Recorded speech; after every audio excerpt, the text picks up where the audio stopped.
za kaunti. Leo hii ikiwa tumekuandalia mdahalo bab kubwa hapa hivi, ikiwa kuna magombea ama wagombea 6 ambao wanataka kuwania ugavana katika kaunti hii ya Nakuru. Je, itakuwaje? Leo itakuwa ni siku ya kuwatathmini, kuwapiga msasa, vile vile kuweza kujua sera zao, manifesto zao ni zipi, na je, watazitatua vipi changamoto na vipi ambavyo wataboresha kaunti hii ya Nakuru. Kuna mengi ambao tumekuandalia hapa kutoka katika hoteli ya Midland, lakini nataka kwanza tupate vidokezo, alafu baadaye tutarudi hapa, manake tayari wageni wetu washafika. Tuko nao katika ukumbi huu, wako tayari kuweza kuwasikiliza na vile vile kuweza kuuliza maswali yao kwa wagombea hao 6 ambao tutaweka hapa, ili tuweze kuwahoji, tuweze kuwasikiliza, tuweze kujua ni yapi ambayo wamewaandalia wakazi wa Nakuru. Je, mkazi wa Nakuru anataka nini? Anataka kufanyiwa nini? Na je, wao wataweza kufanya nini? Mwenzangu Ibrahim Karanja pia yuko hapa, tatueleza ni kina nani hao 6 ambao pia tunawatarajia usiku huu.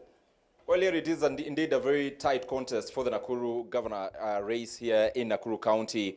5 candidates having lined up themselves to unseat incumbent Lee Kinyanjui, because you talk about Senator Susan Kihika. We also have Dr. Stanley Karanja. We have Nakuru's pioneer Senator James Kiarie Mungai.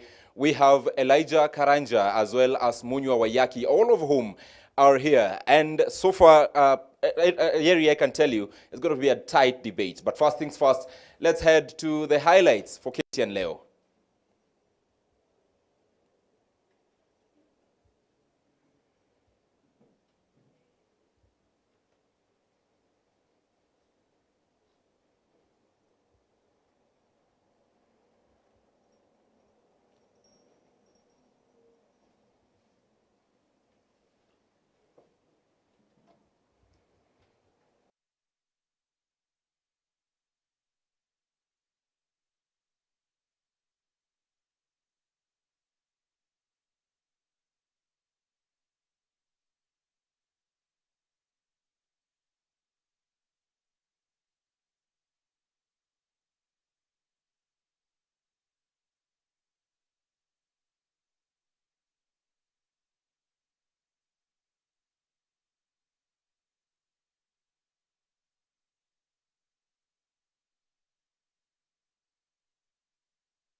Kituo cha malipo ya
Dereva kutoka Wales Elfin Evans alikuwa nyuma ya mshindi kwa chini ya dakika moja. Katsuta Takamoto aliridhika na nafasi ya 3 huku mshindi wa zamani Sebastian Ojia akiridhika na nafasi ya 4. Yeah, pretty happy. You always want one better, unfortunately, but overall really happy for the team more than 2 years in a row on the podium is such a nice result. So I like this rally, but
Well, a very good evening to you and welcome to this special edition live from the county of Nakuru. Now, this is one of the series of debates that we are organizing at KTN.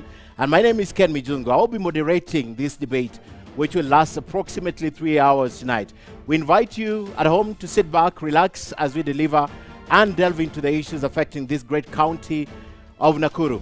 In about 45 days, we head to the 2022 general election, where you will be required to elect leaders from president, governor, senator, women rep, member of parliament, and of course the members of the county assembly. Here in Nakuru, the county residents will also be going to the ballot to elect their preferred governor who will lead the county for the next 5 years.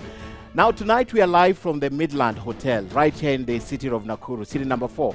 This conversation matters, and we'll be telling you why it matters to the residents of this county with unlimited opportunity, because the decision you make on the 9th of August on who your governor will be is very important in the service delivery. Now to the members of the audience, live audience right here already seated tonight with us, we have been asked and we are asking you to remain silent throughout this debate. We ask you also, no cheers, no jeers, no applauding, except for the moment when we will welcome each of the 6 candidates to the stage right behind me. Now, we will be inviting them in according to the order of the ballot were just done a moment ago. So, ladies and gentlemen, let's begin the show tonight by helping me welcome the following. And in the order of the ballot, here you're allowed to clap for the candidates as they come in. We'd like to invite candidate Munywa Waiyaki. Please, as he walks in. Podium number 2, sir. Podium number 2. Yes, number 2. James Kiarie Mungai, also a candidate.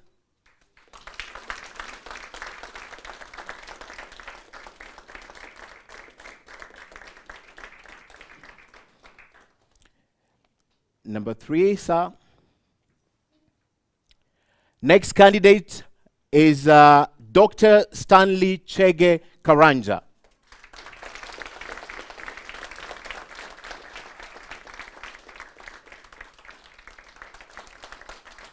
Number 6, thank you so much.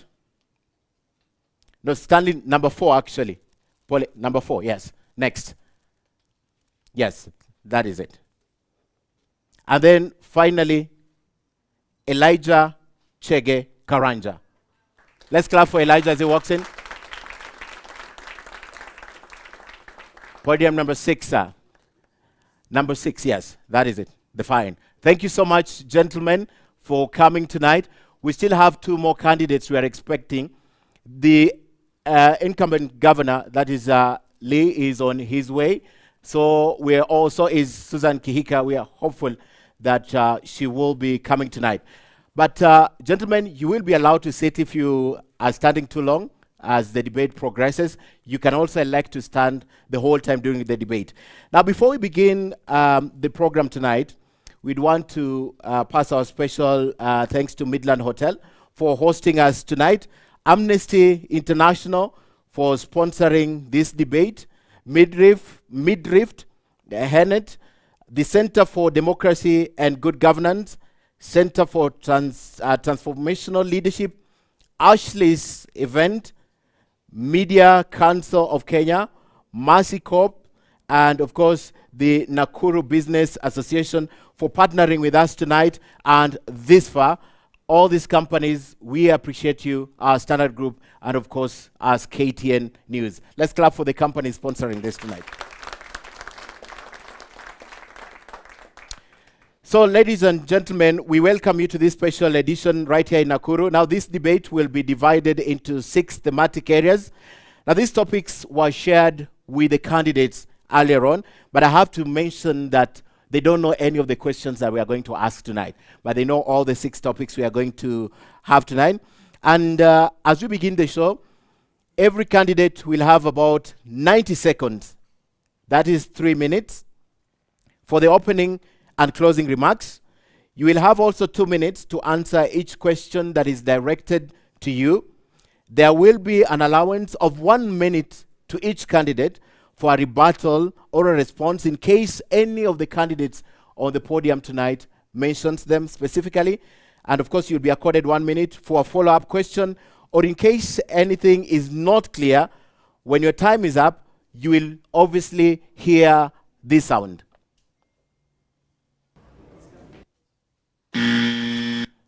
All right, so that sound will indicate that your time is up. 90 minutes opening statement, and of course 2 minutes to answer the question, and an additional 1 minute for rebuttal or response, or an additional minute for response.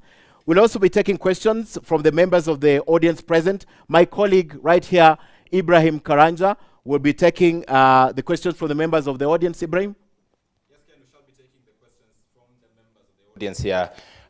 Any question that you have for all of the 6 candidates who will be on the podium will be taken. What we shall do is that we shall go by the ground rules set by Ken.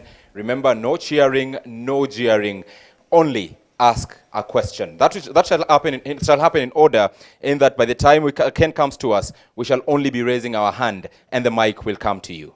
Thank you, Ibrahim Karanja. And later on, my colleague also on the other side, Suleiman Yeri, will be taking questions from the social media. Is he here? Yes, of course, Yeri is also here. He'll be taking questions from the social media and, of course, from the floor from time to time. Thank you, Suleiman. And remember, this debate tonight is also being broadcasted live on KTN News, all the Nakuru County TV and radio stations, as well as being streamed in all our social media pages. That's on Twitter, on Facebook, and we are live on YouTube. And of course, you can also check our IG page. This will be live. So let's get straight now to the opening remarks for the candidates tonight who have arrived as we wait for the others. And I'll begin in the order of polling. Munywa Wayaki, your opening remarks, you have 3 minutes beginning now. Thank you.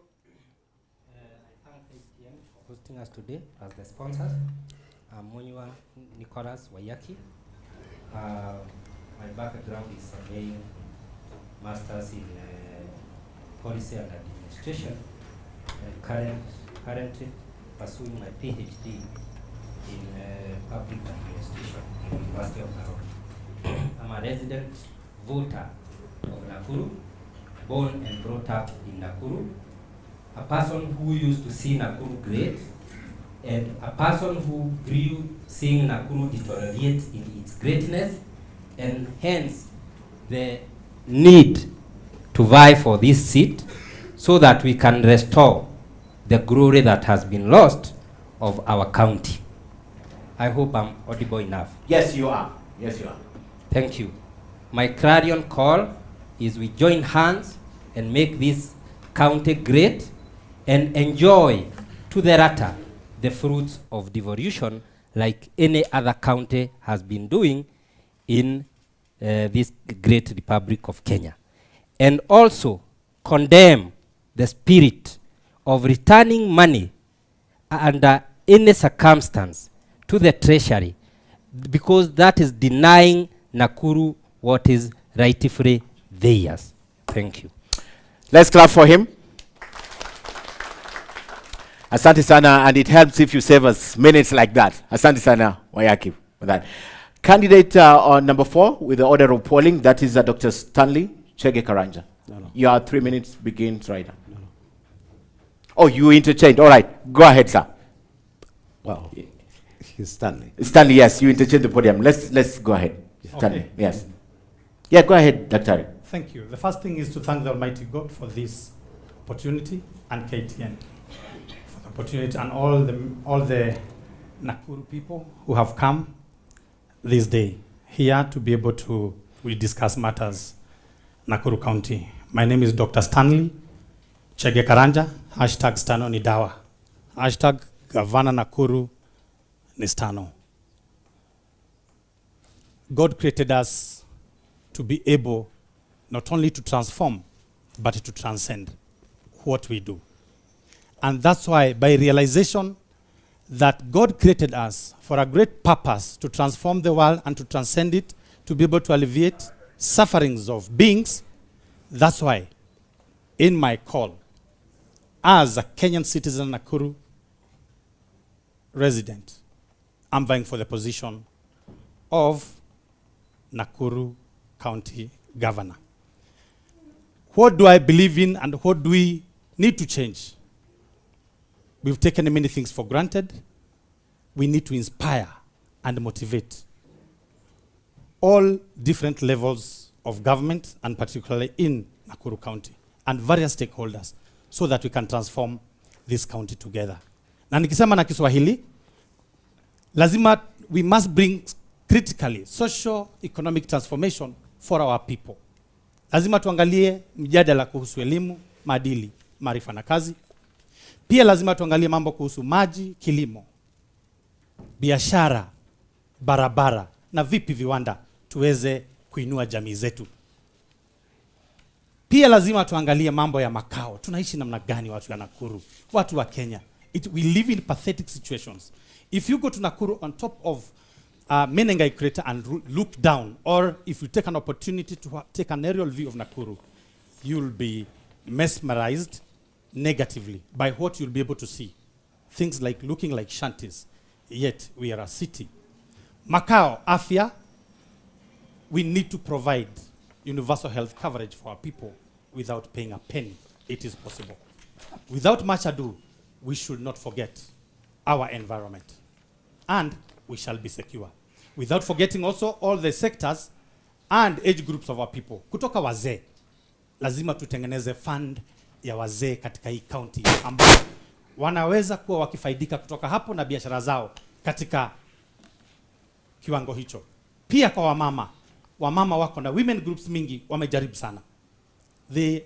There's a lot of pain that we need to transform for our women in this county. The youth. There is no any country or organization, whatever big company, for it to become, it must take care of its youth. Dr. Stanley Karanja, your time is up. You'll have 3 minutes at the end of the debate to continue that statement. But thank you so much. Let's clap for Dr. Karanja. And sorry, we changed with Elijah, but you go, sir. Your 3 minutes begin right now. Thank you.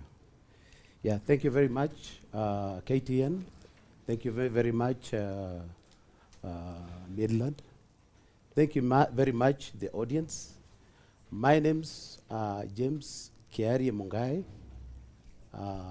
I am the first senator of this county. I'm delighted that I was involved in the foundation laying of this great county. I did my education from primary school in my locality, that is Dabibi, that is south of Lake Naivasha. I also did certificates in accounts, and I've also done sales and marketing. A diploma is in sales and marketing. I've also done a diploma in business management and a degree on the same from the Swedish Management Academy. I am delighted that I stand in front of Nakuru again.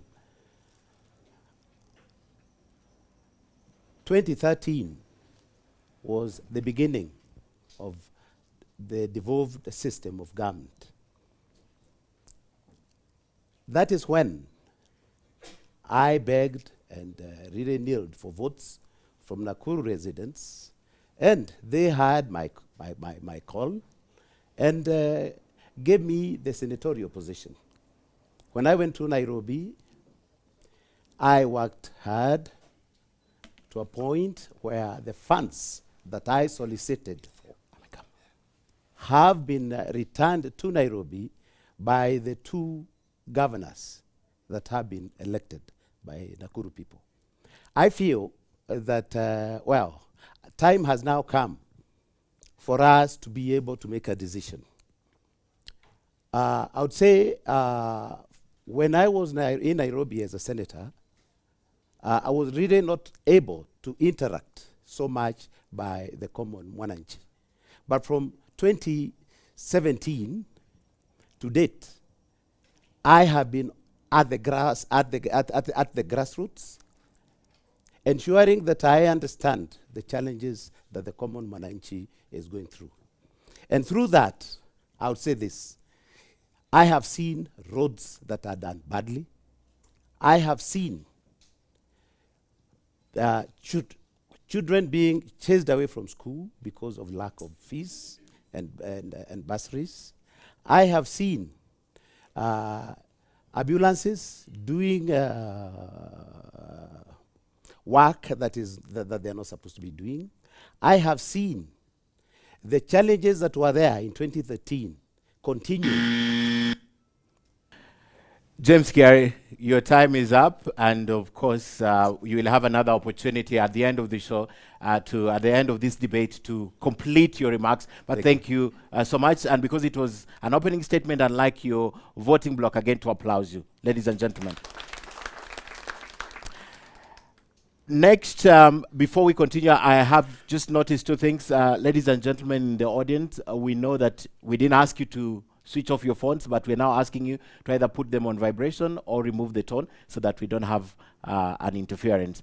But even as we wait for Elijah to make his opening statement, we have just learned that Governor Lee has just come in, so we'd want to welcome Governor Lee.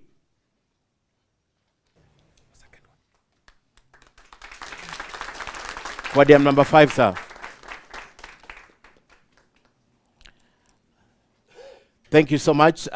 We now are almost full house. Only Senator Susan Kihika is not here, and she'll be in podium number 1 if she makes it. Governor Lee, thank you so much for joining us tonight. We have begun with the opening statements, and the next statement will come from Elijah Chege Karanja before we give you an opportunity.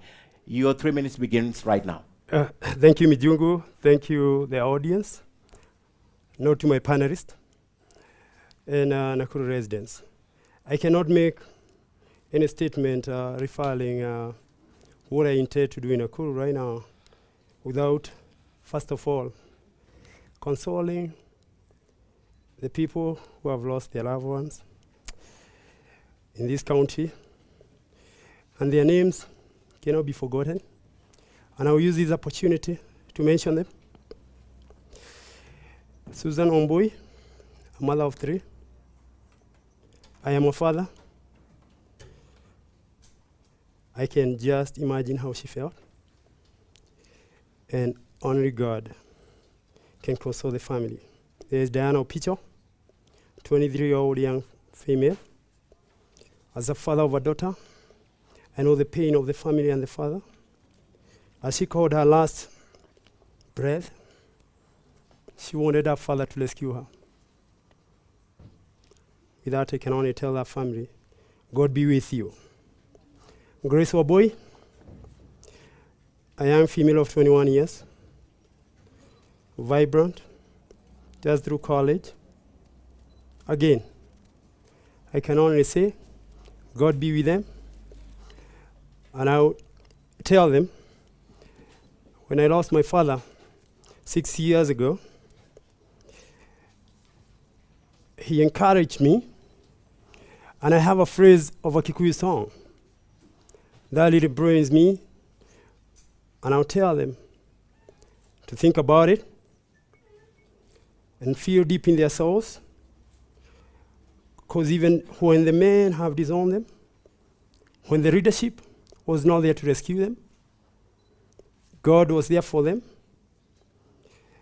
And I'll say in Kikuyu, but I'll translate later. Someone say, Tito hoita gotura du galai dagai Tito hotura du getana yuru. Only that can encourage them to continue. And I know it's an issue of security. I know those are not the people we have lost, but I feel deep.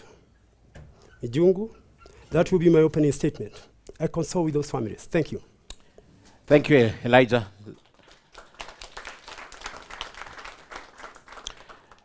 And finally, Governor Lee, you have 3 minutes to make your opening remarks, starting now. Thank you. First, I want to take this opportunity to say, unlike my colleagues, I am one who is in office. And therefore, I must start with a big thank you for the 5 years that I'm currently serving.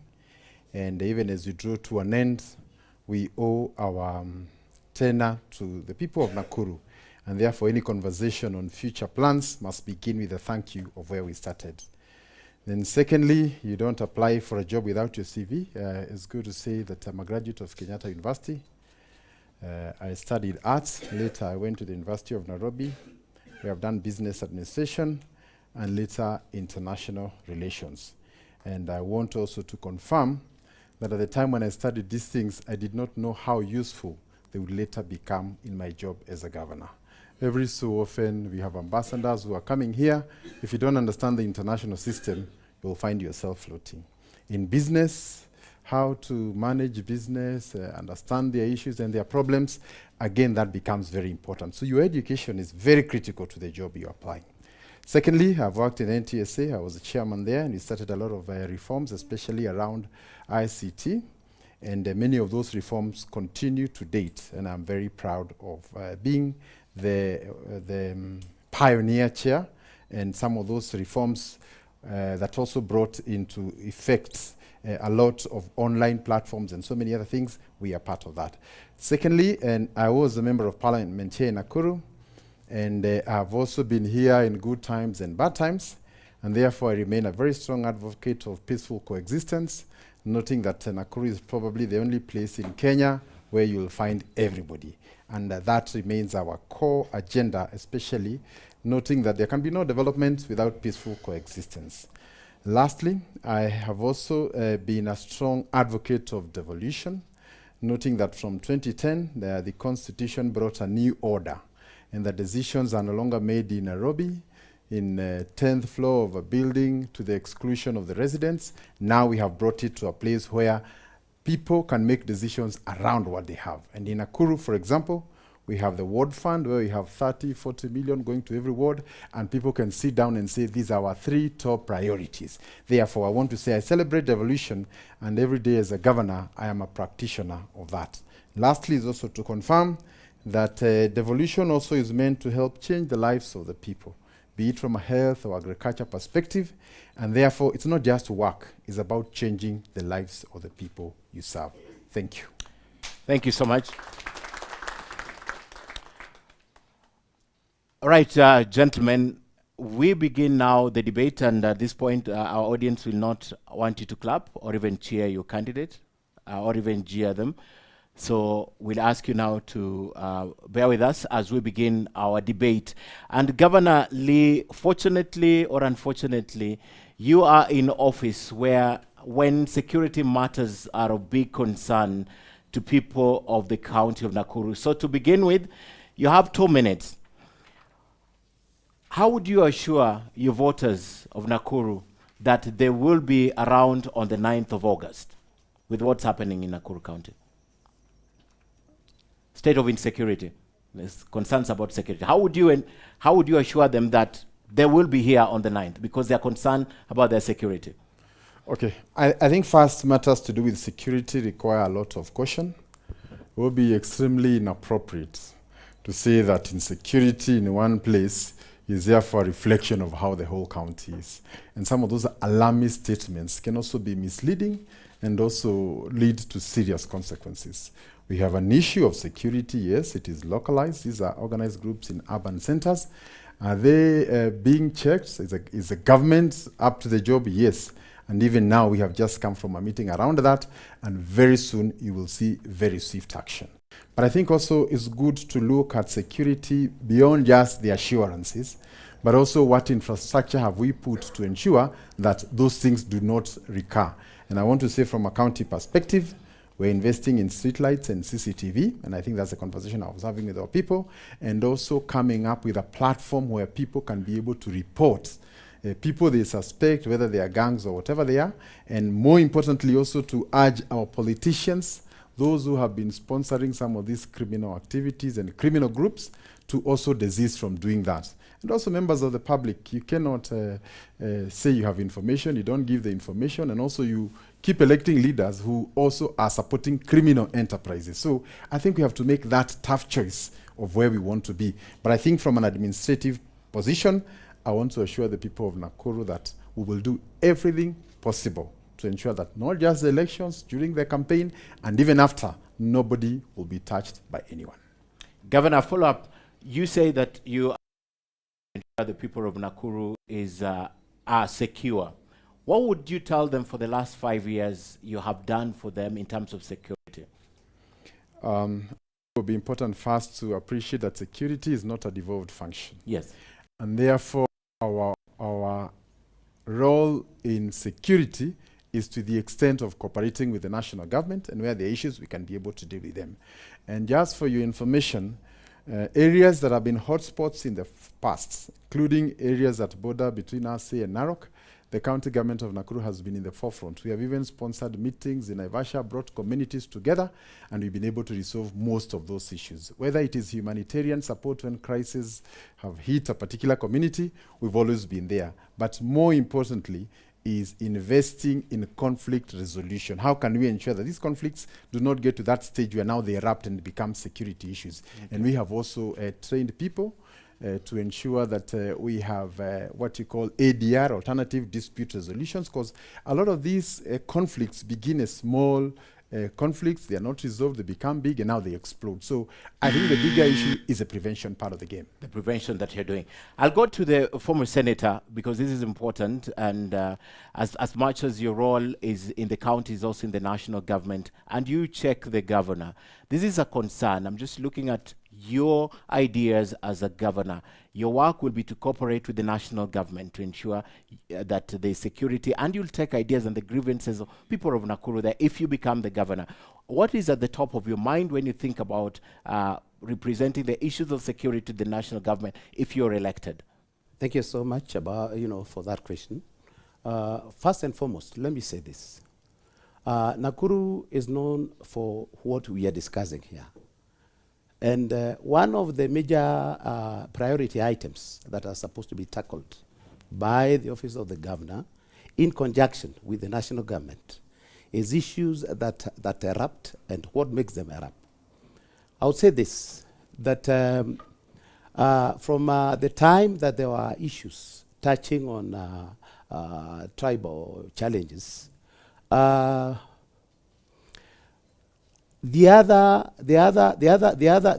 other security issues that have arisen are security issues that are brought about by lawlessness, by gangs. And I'll say this, that it is unfortunate, like what our beloved governor has said.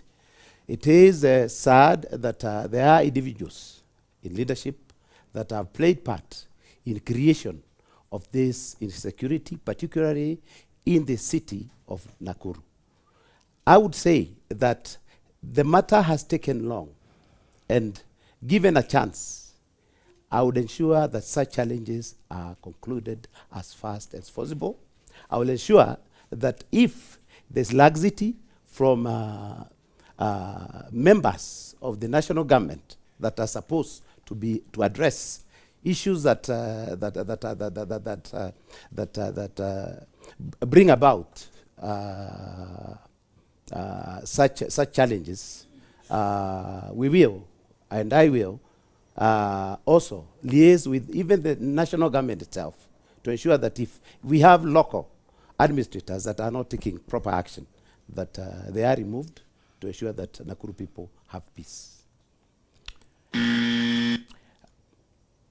Munywa Wayaki, there are different facets of insecurity, but I like to pick only two that right now we see pockets of them in the county of Nakuru. The criminal gangs, and we know we have reported what's happening here, and of course the ethnic differences. The governor began by painting a picture. This is a cosmopolitan county. What's your idea? Forget about even using the national government, that you can implement to the people of Nakuru, especially the two criminal gangs and ethnic differences. Thank you. I would look at insecurity with a different lens. Insecurity is brought by denying people opportunities. So when we talk of arresting gangs, it is more reactive than proactive. How do we look at insecurity from a proactive angle? We give people opportunities, we give people access to resources, and they will have less time to engage in crime. So, as a governor, I will ensure that people access their rightful resources. I will ensure those people who are being involved in those criminal gangs are given better avenues to source their energies too. That is in regard to gangsters and those simple insecurities. Because even in our family setup, if you deny your kid a chance to go to school, and that kid is growing up and building energies, definitely that energy must be diverted into something that is negative. And that is where our county is. More of these is just secondary of what we have denied as primary. Number two, as far as ethnic insecurity is concerned, we appreciate here and today that Nakuru is a cosmopolitan county. And therefore, even in the setup of the county, we should have a reflection of the county in regard to communities that occupy this county. Unlike what is happening in this administration and in the previous administration, we do not have a reflective angle of all communities involved in governance of this county. So going forward, I will make sure that I put all on board. Thank you. Right, an issue has been raised there about nepotism that I'll be putting, because you mentioned the current administration directly, and we promised there'll be follow-ups, and if you mention, you are able to respond. But before I come to you, Governor, I'd like to put this to Dr. Stanley Chege. Same question: what are your ideas that you'd want to share with the people of Nakuru, especially on those two angles, criminal gangs and of course the ethnic crimes? Thank you, Ken. Security matters. And this is not only at this county level, but national. In this country, we spend a lot of money, 200 to 300 billion in every budget on matter security. Why are criminal gangs thriving particularly? As my colleagues had said, first is some politicians who take advantage of the criminal gangs. And by and large, they are known. And it's unfortunate that the voters come 9th, shy, and you have an opportunity not to give such people to be your leaders, because they are the ones that bring these issues of criminal gangs and to be able to have a support base. But also, when you're looking at criminal gangs, they also appear to be like an investment group, whereby they threaten the community and they go further if not checked, where they'll come to your household and they will tell you, for you to get security, you need to be paying us something. So it becomes another government, which does not need to be let loose. But again, why do criminal gangs thrive? It's because of the setup of our settlements in this country and in our county. Because when you have the entire land, which in Nakuru County you have 7,500 square kilometer, and yet you have households spread and not together. When you go to the developed world, you will see settlements are put together. Even the issue of managing security becomes better. That is what we need to inspire the people of Nakuru going forward. We need to know how shall we live together. Then the rest of the land, we can use it usefully as a factor of production to produce for our great nation, which also connects to... Right, your time is up, and I'll still be coming for that response, but I'd like to go to Elijah. Your opening statement was a statement about insecurity, so I'd like to give you that opportunity, especially on ethnic differences before, and then you can speak to us your ideas of how to deal with the criminal gangs. Okay, first of all, Mjungu, I'll go back. I was consulting with the family, but I go for my philosophical, political philosophy and why I'm vying. As a matter of fact, the reason I'm vying for these is 3 simple things: jobs, jobs, jobs. As a matter of fact, from now, refer to me as Governor Jobs, because I'll give breakdown of how we will eliminate criminal activities through jobs. We will restore dignity of our people through jobs. We improve our neighborhood through jobs. Because when you have a job gives you dignity. It gives you security.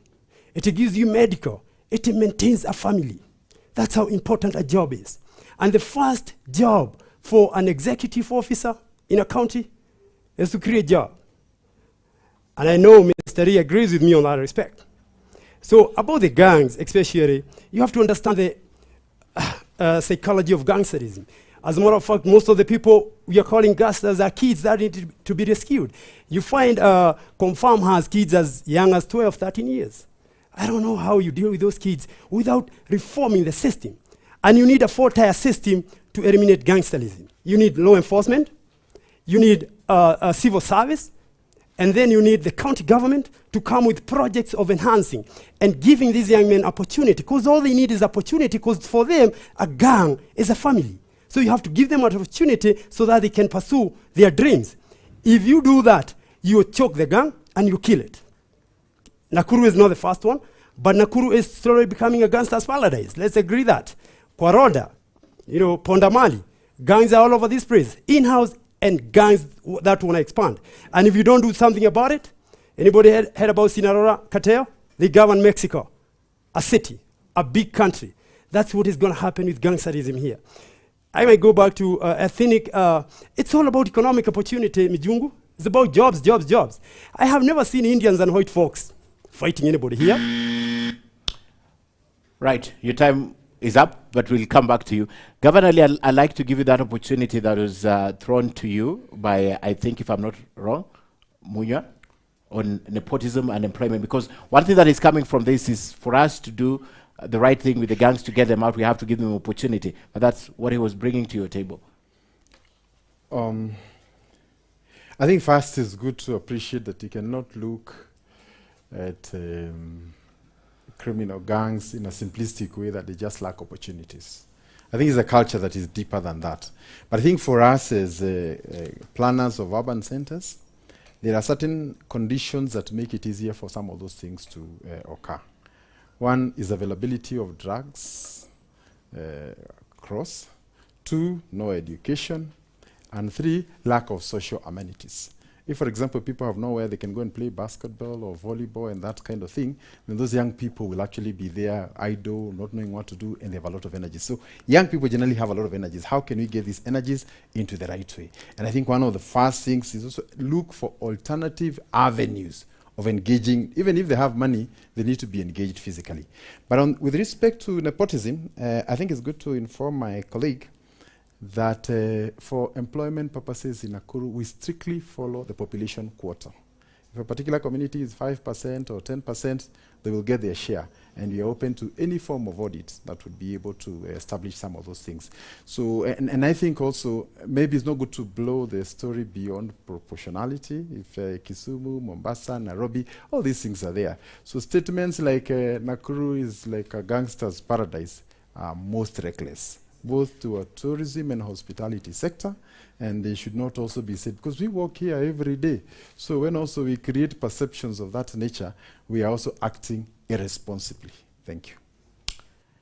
Thank you, ladies and gentlemen. I think it's time now for our first break. But before we take the break, I'll go to my colleague Ibrahim. Ibrahim, if you could find someone who has a question, who lives in this place for just a minute to ask a question about insecurity. Ibrahim.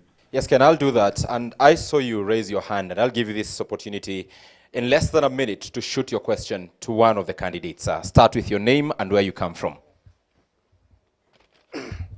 Thank you very much. My name is Adan Murugu. I'm here at the courtesy of Stand Media Group.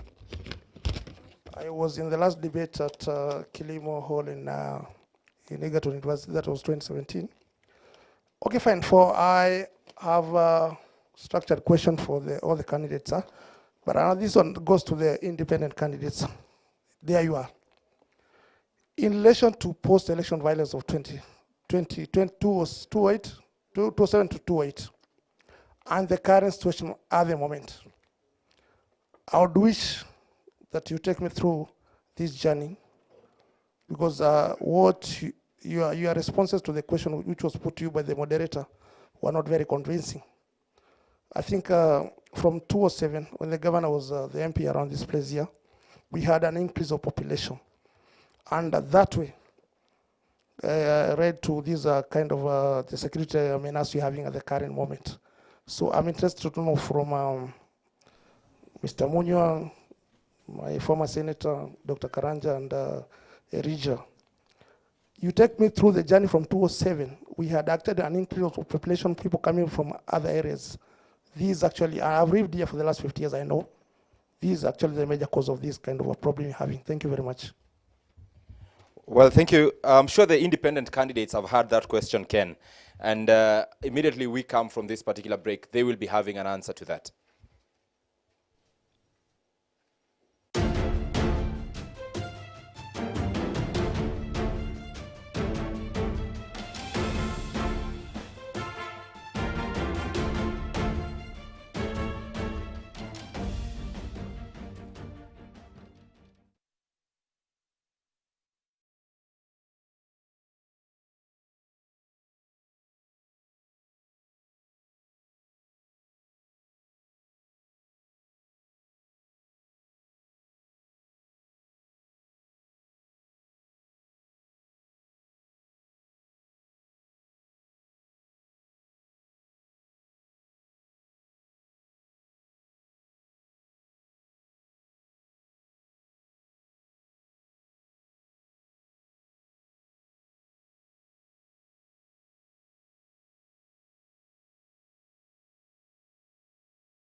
Let's hold it down. Let's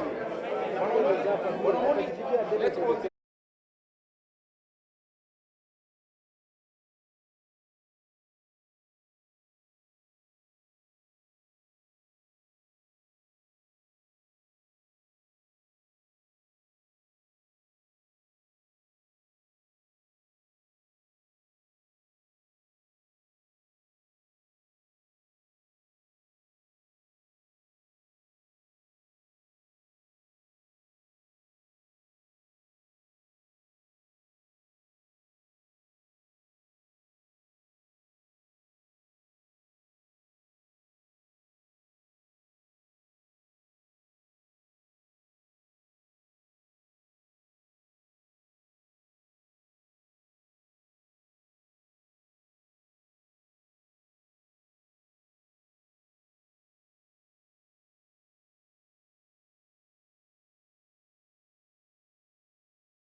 And welcome back. We are live from county number 032, if I'm not wrong, the county of Nakuru. And tonight we are talking to the candidates for governor, independent candidates, and of course party candidates.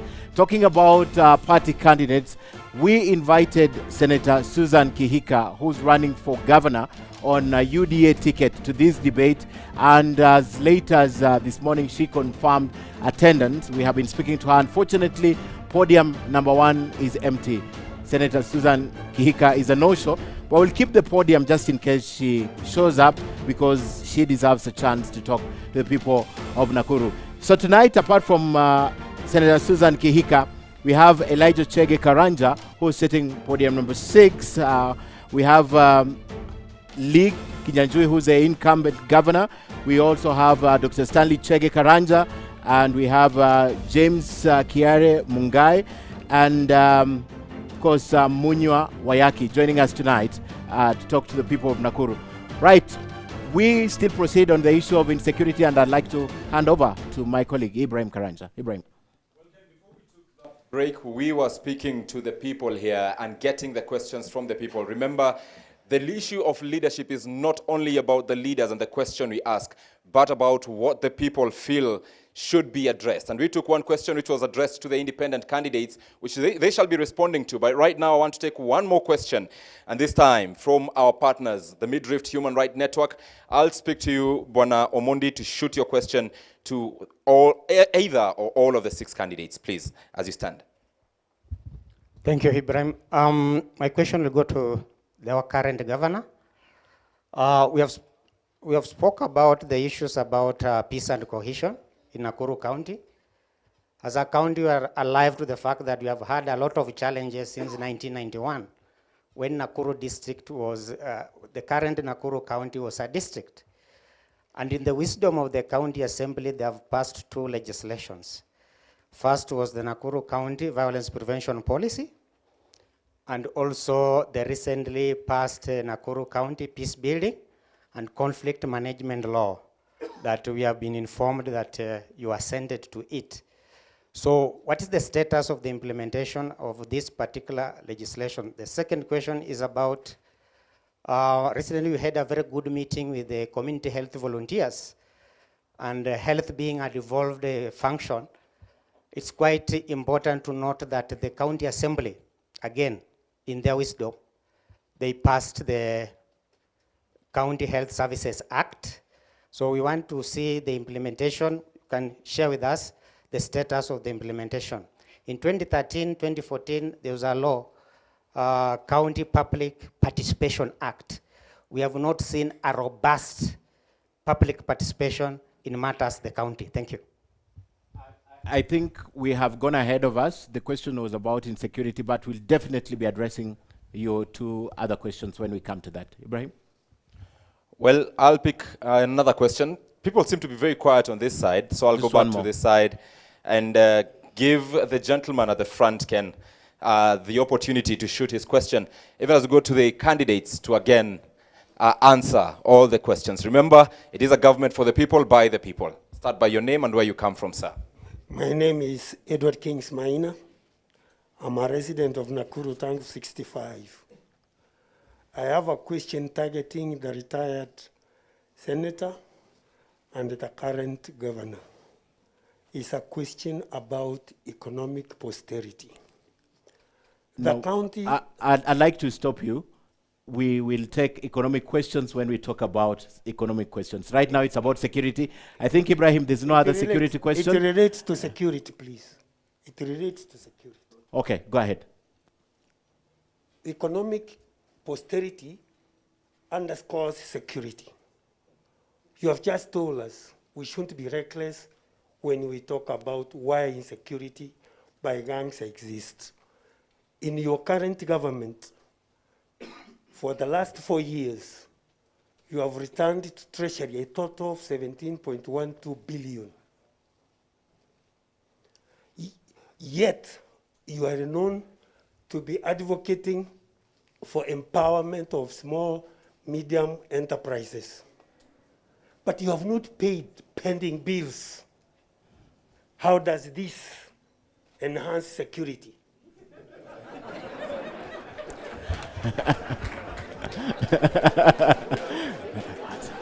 Well, we now take the questions to the candidates. And the candidates will start with the very first question, which was asked by the gentleman before we went on a break, which was directed to the independent candidates. I'll start with you, Munywa Waiyaki, on podium number 2. Thank you. I still insist. Insecurity is not primary. Insecurity, to be scholarly, is not an independent variable. It is a dependent variable. It is a variable that is influenced by others. As King says, if you do not empower people economically, definitely they will channel their energies into other things. If you deny people the equitable opportunities that have been devolved, definitely the reaction will be that insecurity. So insecurity is secondary. To answer to what he has said, one of our listeners said, or our viewers, what is our journey through post-election since 2007? I would wish to make this one clear. 2007 in Nakuru was just a culmination of post-election violence. Otherwise, the first post-election violence was experienced in 1992.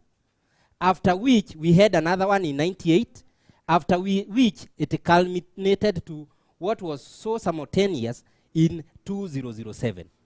So, what is our journey? Our journey is that we have been having communities that fight over resources that have never sat down to be settled and see what is this that they fight for. And the current and the previous administration has not given any chance to that. Going forward, if God so wishes, because it is all upon God and your prayers, when I come in, that must be addressed in totality. What is this that brings in conflict? When we go to elections, we have neighbors fight each other. Thank you, Munywa. Your time is up. I will take the same question to the second independent candidate on podium number 3, former Senator James Kiarie Mungai. Thank you very much. I heard carefully the question that was asked, and it is a question that primarily touched on the clashes that emanate from political violence. Because when you talk about violence, in Nakuru, we categorize it 3 times. There is political violence, there is pastoral violence, and also there is land clashes. In as far as I'm concerned, the issue about politics, because this is a very, very important question. Because, yes, political violence is normally brought by political competition. And in our case, it depends on whether the common mwananchi understands what is politics. Many of our people do not understand that politics is just competition that is supposed to be friendly. And because of that, I have seen that mainly, especially the political parties, the main political parties, are supposed to really ensure that they preach that to their supporters. Because this is a friendly competition. It should not lead to violence at all. Therefore, I would say this. Because we cannot be able to change the mindset of our people at this particular moment. When I become the governor, I'll try as much as I can to ensure that I change that mindset. However, at this particular moment, we have, like Nakuru now, we have 2 major parties. 2 major political parties. Sorry. Thank you, Senator James Mungai, Nakuru's pioneer senator. Dr. Stanley Karanja, I believe you had the question that was asked by the very first gentleman before we went on a break, and it all had everything to do with insecurity. Even as we move away from this topic, what are your 2 cents? Thank you. And thank you, Mr. Dan Murugu, for that question. 2007/2008 post-election violence, that was your question, running all the way to where we are today as Nakuru County. Also sometimes a blessing in disguise. Before it becomes a city, a certain number of people or population must be able to be in a place. So negatively, people were removed from places. They all came to Nakuru, the heaven of peace. Nakuru is where everybody in this country, if you are serious with your life, you need to own something in this town. 2005, there was Chungwa Ndizi competition, political competition, which divided this country. Now, and we know where it started, from which side it started, it pushed itself again. And it was both land and tribal, which again in this country till we resolve the land and the question of land and people living together cohesively. But also, people must go back to then what happened and be able to forgive each other. And forgiveness is not a matter of saying, I've forgiven you. Land does not move, it is static. So people who lost land in 2007, 2008, from wherever those title deed, they should be given back their land. Because that shall, in this country, it shall always remain. How did I lose my land? Come again to, there's what's called political opiumnism. Utaji wa bangi kwa sababu ni kama uko katika siasa. Not thinking straight. That's what led to post-election violence. How did you live with somebody for 20, 40 years and then you kill the other person? So again, the issue of heavy political parties and competition. And this again in this country, we need to pray God to be able to give us right mindset to be able to handle these issues. Come again, those people when they came to Nakuru after that and becoming a city. All right, Dr. Stanley, save those points for the next session for you. And I'll take it to the last independent candidate before going back to Governor Lee, because there was a question also directed to you. Elijah Karanja, the issue of insecurity which was raised to all the independent candidates, who luckily we are fortunate to have all in this particular, under this roof. What is your 2 cents, Elijah? Okay, first of all, I go back to Governor Lee, because he told me I was sensitive because when I call Nakuru gangsters paradise. I'll give him statistics. Maybe he doesn't look. And it's from national government. Rape, 40%. National average, 12%. Gender-based violence, 16%. National average, 9%. Narcotics, 35%. National average, 17%. Murder, 25%. National average, 15%. If you don't think that's a gangster's paradise, then I don't know what a paradise is. What is the source of that information, Elijah? Actually, it's National Crimes Research Center, a government institution. You can go check. So I'm not creating figures here. About the issue of coexistence and post-election crisis, simple, mechanized farming. Build research centers in those areas. We have what we call agricultural areas. That's where people fight mostly. Moro, Joro, Sumbukia. Mechanized farming. The biggest thing for now is urbanization. In the next 10 years, 15 years, 80% of most of these people living in number centers, they need jobs. They're not going to fight over land. The land right now average, Nakuru County, 2 acres. We cannot farm in 2 acres. So we need to consolidate ideas, move mechanization there, start manufacturing or companies over there, food processing. And we're going to pull there. If it's Naivasha, where also we find there's a post-election violence, it comes from the top. It's politicians trying to have, is what we call unholy trinity between politics and money and ethnicity. That is what is happening. But you can do it, and that's why we choose people to be chief executive, so that they can see those and combine and create a fabric of a society where you come from doesn't matter, but the job you have and what you have, what you own, and how your children live going forward. Thank you. Asante sana Elijah Karanja on responding. And that concludes the list of independent candidates who that question was directed to. But there was a question, Ken, on insecurity that was directed to Governor Lee that actually came from this particular side. That question, Governor, I saw you taking it down, or noting it down. It also spoke about you returning funds to the national government, you not paying pending bills, all these allegations, perhaps you have an opportunity to respond to. First, I think that question just speaks to how much we have failed in our role in civic education. You know, that statement presupposes that the national government gives, if you're supposed to get 10 billion, that it is given to you, it's put in a lorry, it's brought to Nakuru. Then at the end of the year, that money is put back in that lorry, is taken back to Nairobi. That is very wrong. The position is this: you write a budget saying we want to build a hospital for maybe 30 million, then we are going to employ people, this number for this amount of money. That is what constitutes the total amount. So if a hospital is being built over a 2-year period, you cannot go and pay everything in year 1 so that it appears you gave out all the money. You have to pay as they do the job and it's certified, you pay the amount that is due. If you are supposed to employ teachers and they were not employed at the right time, and that money does not return anywhere, that money belongs to the county. So the issue of returning is an acclamation of just how behind we are in terms of how things should be done. Then the worst part is to attempt to connect that to crime. I don't know how pending bills would lead to criminal gangs, but I want to say when we got into office, the pending bills were about 4-point-something billion. We are now at about 2, but I want to say those eligible bills have all been paid. What I've not paid is what I cannot ascertain whether work was done or never done. And I do not want to be in the business of cleansing what I do not know.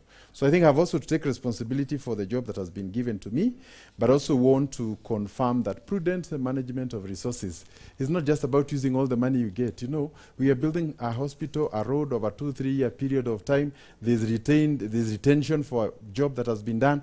So I think for those who would want to imagine that the public is so naive, I think this is not the time. Thank you, and right on time for Governor Lee Kinyanjui. And Ken, in the next set of questions, we will even allow the candidates to answer the questions that were posed by one of the partners, the Midrift Human Rights Network. Also, very many other residents here want to ask questions, even on social media through our Twitter handles and social handles. But right now, I bring it back to you, Ken. Thank you, Ibrahim. And I think unless there is a supplementary question on security, I think we have delved on that adequately. I'd like to move forward. We have a few minutes to the clock before we take the news headlines, because on KTN News, the news comes fast. But I'd like to bring the issue of leadership and integrity. It's a discussion that we are going to have in the next hour also, once we're done with news. But I'd like to begin with the former senator on leadership and integrity, because it falls right on your table. You were accused to be an absentee senator during your time. Can you get yourself out of that hole and tell Nakuru people why you now want to be their governor?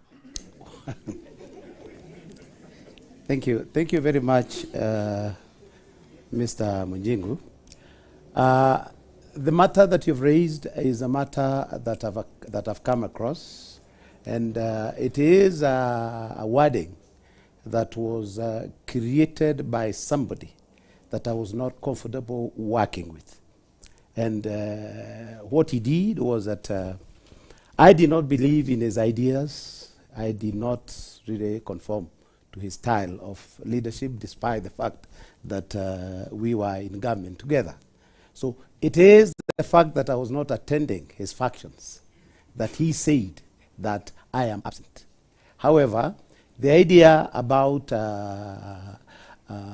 my work as a senator, I have never come across about to somebody who said that I failed to do ABCD. However, it is good to remember that in the House of the Senate, Nakuru had 3 other senators. So the government or the Senate realized that it had an opportunity where they could use the lead senator to really go outside in a lot of meetings out. Because even in his absence, there were other senators that would still vote on behalf of Nakuru. So that is one of the reasons. So that meant that I was going out a lot because Nakuru was still being represented. Out of the country, I was going to do government work. So, and I could not have said no. when it comes to any challenges that my county was having that required my direct input, I was always there. Okay, thank you. You'll have another opportunity. Oyaki, the issue of integrity is a big issue in this country. In fact, this election will be won or lost on integrity. And Kenyans now more than ever are urged to specifically look at the kind of leaders they're electing into office. You're that kind of a leader who wishes to be the governor, the part governor of Nakuru County. And it's very important that you stand on a pedestal that Nakuru people can see and say he's the right person. Or you put that prototype into a nation or a country. So like when you are raising up your kids, you give morals from your kids. So as a believer of a family setup and morality, I would stand for integrity and nothing else. Number two, my inspiration of the symbol that I will be using, the David sling, is borrowed from the Bible because I'm a Christian. And I'm a true believer that in Christianity there is fairness. So in going forward, because I would wish to see leaders who this country and county emulate, I would stand for integrity and nothing short of integrity. If you fail the test of integrity, I would say 100%. Even if it was me, you are not worthy leading the society, the county, and the nation at large. Thank you. Thank you. Elijah, I'd like to ask you that same question on integrity. As you stand, this is a big, big topic and of discussion in this country. It doesn't only concern you as a candidate, but it concerns you if and when you get to the office of the governor. What would you stand on in terms of leadership first, and next integrity, that you can convince the people of Nakuru that this is what I stand for, and this is more important, what you've known me for? Okay, the issue of integrity stems from wastage, corruption, misappropriation. And as a matter of fact, my brother, yes, he takes 6 billion back last year. Let's be, truth is beauty and beauty is truth. Let's talk the truth here. And if you look at this, I have like a general report on County Executive of Nakuru for year 2020. And what amazes me here is, Governor, you spent 76 million for foreign travel. You can account for that. You have unsupported foreign travel allowances. You have irregular contribution to Council of Governors and escrows bank accounts. Imagine Nakuru County. You have, if you didn't know, now you know. Nakuru County has over 50 bank accounts. I don't know what that's for. Okay, again, if you look at it, there is money. It's only how you implement that money. And like I told you, and I told you, Mijungu, call me Governor Jobs. I said, this money, first of all, I want to hire 300 men and women in every ward, in Nakuru County. That's 55 wards. 10,000 they take home. No, 5,000 they take home. 5,000 we give them to SACCO. We put them in the SACCO. They can save in the SACCO. They do 9 months. The last 3 months we take them to TVET. They don't work. We train them in skills. We train them in plumbing. We train them in electricals. You know, small tertiary courses. And then when they graduate, we give them 60,000 and a certificate. They go home. We pick another bunch. By the end of the program, because I'm not going to take money back, trust me, I'll have supported 80,000 youth in the county. Go do your maths. That is doable. It's not rocket science. And it will stop money being stolen. We take money to our young men and women where we need it, at grassroots. We stop buying products, foreign trips, living big. We serve people. We are here because we are servants. We are not here because we are whatever, bosses. Thank you. All right, I would have wished to come to Dr. Stanley, but I'll come to you in the next hour. But I think because most of these issues have been raised to the governor, I'll give you your minute if you can respond. If you can't respond, then we come back in the other side of the break to answer that. There was a question of peace and cohesion and whether we are funding those projects and where they are. I think the thing to note here is that sometimes the county assembly passes bills that require funding for them to be operationalized. So when there are no funds for that bill to be operationalized, say public participation, because you cannot go to a village and call 100 people without funding for it. So I think that is one area that we need to work together. And I also want to challenge members of the public that whenever there's a public participation, the people who understand the issues being discussed do not show up. Actually, it is the people who have nothing else to do who often come. And therefore, we are discussing with a very serious matter, but we end up not getting people who can interrogate the documents that we are talking about. As to my friend and colleague here, we respect him, but running government is not a twanging business. Okay? It's a serious undertaking. So, you do not... all right. Governor, your time is up, but we will give you... We will definitely begin with... ladies and gentlemen, we indulge you to give us a minute. So we are going to take a break right at this point. When we come back, Governor Lee will have a little more time to respond to this. And we now cross over to Standard Group headquarters, that's on Mombasa Road, where my colleague Jesse Rogers is on standby with the day's top stories.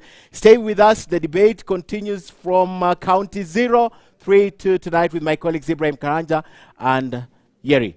Stay with us. We are back after the news.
All right, ladies and gentlemen, welcome back to the great debate, first of the series that KTN News and the Standard Group PLC is organizing around the country. We might just appear in your county. You never know.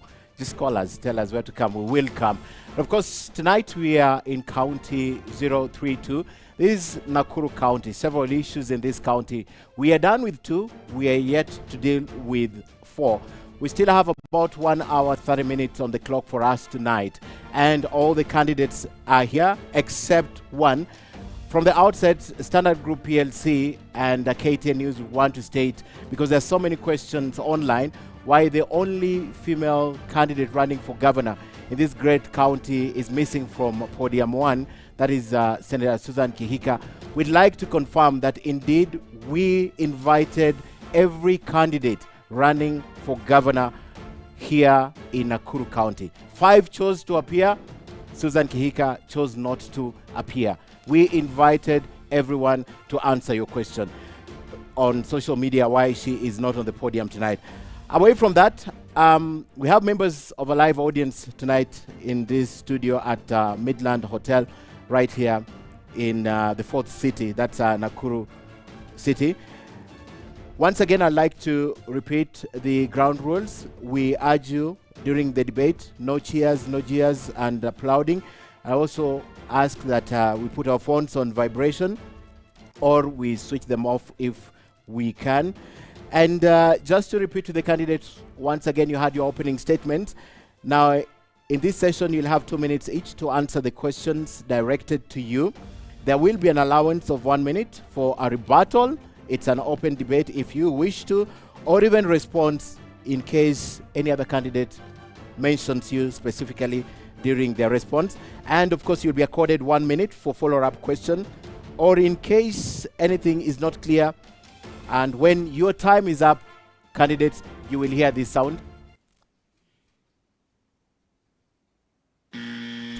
Right, so we begin tonight with this second session with allowing Governor Lee to respond, because we stopped you, but we'll allow you to respond. Okay, thank you. I think I was just trying to say that the way government is run and systems in government, they are not probably what everybody would imagine, and they are very strict. We have hospitals, for example, they have a system. Each hospital has its own financial system. And therefore, it is not to mean that everything is directed at the governor. If a particular health center has an issue, if it's an audit issue, it's directed to that person. And also to say that if anybody has a document, they first share so that we know the authenticity. You don't just come with documents and you run away with it. But away from that, I also want to say with respect to integrity, when we got into office, we just automated a few sections, not even all of them. And our revenue went up by 60%. Currently in our hospitals, if you go and you want to pay, you can only pay by M-Pesa. And that has really changed. In fact, I must confess that much of the development we've seen in our health sector is just because of automation, where you remove the public, the human interface, and you move with that. Lastly, is that sometimes when you want a system to run, there will be a lot of conflict, because when there's a messy system, there are beneficiaries in that system. And I want to say that the first 2 years were very difficult for us, because we had to break some of those cartels and ensure that the system is running. But with that, I want to assure you we can be able to employ teachers and nurses and everybody arising from the efficiencies both in revenue collection and also in the utilization. Thank you. Governor, there's something that has come out of the audience that I'd want to ask, although we'll have a session to talk about improving the collection and the economy of this place. But the question is, and you try to explain what returning funds to the exchequer means, but the question is it an issue of ability to absorb these monies, or it's you running away from instances that will paint you as corrupt? Because there are counties that you'll never see money returned to the exchequer. What is the real reason? They want to know why you would allow funds to go back, regardless of the explanation, instead of probably finding a way with the national government of putting it to some other good use. I think I've tried to explain that, say, for example, you have set aside funds to build a hospital in a particular community, but you need to buy land. So you have to advertise for that land. The people have to respond to it. you may not get that land for one reason or the other. You may not get it where you want it. So you had set 30 million to build that particular hospital. So you cannot build it. I have an example in a place like Kihingo. In 2017, I set about 20 million to put a market. But when we went to put, there was a dispute on that land. So that money remained there. It does not mean that, therefore, we don't want to use it. Sometimes even people go to court on matters that are beyond you. But I want to say, we should not, first, the issue of return is purely a very pedestrian way of looking at things. Absorption of funds should be in a percentage. In other words, it's 5%, it's 10%, it's 3%. And I want to assure you, Nakuru is one of the top counties in absorption of funds for development. And I want to insist, funds for development. If you walk across all the projects you're doing, including as you got here, the pedestrian sort of walkways we are doing, all that is part of the absorption. But you cannot do things when certain things are on your way. For example, if you're doing a road and you discover there are pipes, this Kenya Power has to remove the line from here to the other place. Therefore, you cannot come until that has been done. So there are certain situations. So you can't just get all the money and just come and start doing roads. No, there's a system. And this is a matter that also affects national government, Ministry of Water, Ministry of Roads. So it's not something that is specific to Nakuru. Okay. If any of the panelists wish to talk about that, but I'll go to you, Daktari, because we took your time on leadership and integrity still. It's a big, big issue. You're a doctor. We have seen a number of aspirants being turned away on the issue of leadership and integrity, Chapter 6, compliance with the laws. Court issues, that was not yours. I think someone has a heavy finger on the other side. But on leadership and integrity, your take, and what pedestal will you stand on tonight and convince the Nakuru voters that indeed you stand for something and they need to vote you? Thank you. Thank you, Ken. Good to be called Dr. Stanley Chege Karanja. I have a PhD in business, specialized in strategy planning, people and leadership. So when we are talking about leadership, first of all, it's good to appreciate leadership is a science. The many leaders you see around is distant thinking, but leadership is a science which starts from the great mythology that you need to know yourself. You need to know your people. And that's why it's enshrined in Article 10, public participation and empowerment. Then every leader must be able to learn the skills set to control themselves. And without that, every leader must sacrifice. They must give themselves for the opportunity. Come to the Nakuru County. It is unfortunate to see in the last 2017, 2022, that between the county government, the members of National Assembly, the senator, they are not in talks.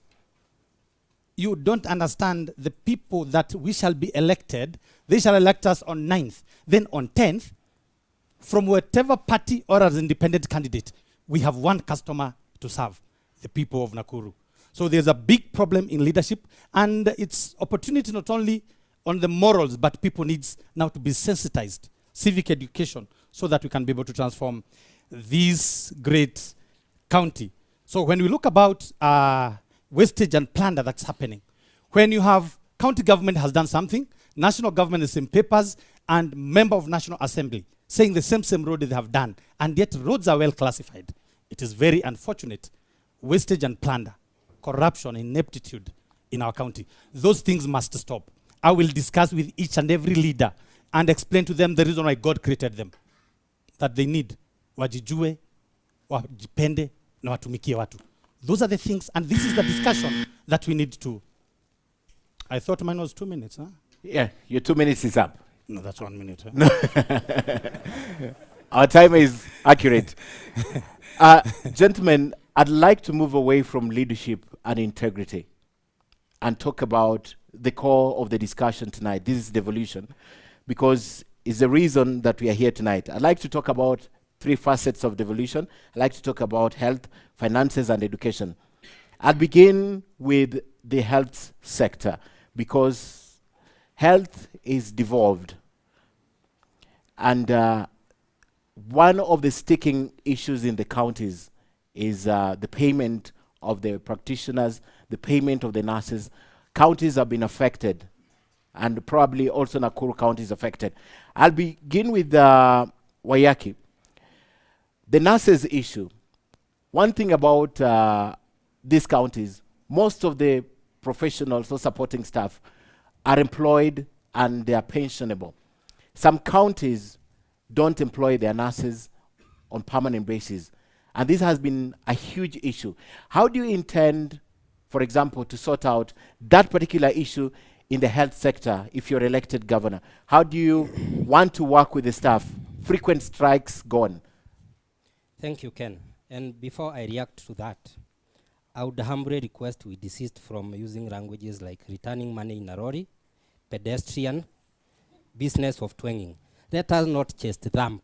We are in the business of asking electorates to give us jobs. And we are not here in the, to teach people how governments are run. I'm asking for a job because I know how the government is run. I do not need to explain the process. I need to give the results. Thank you.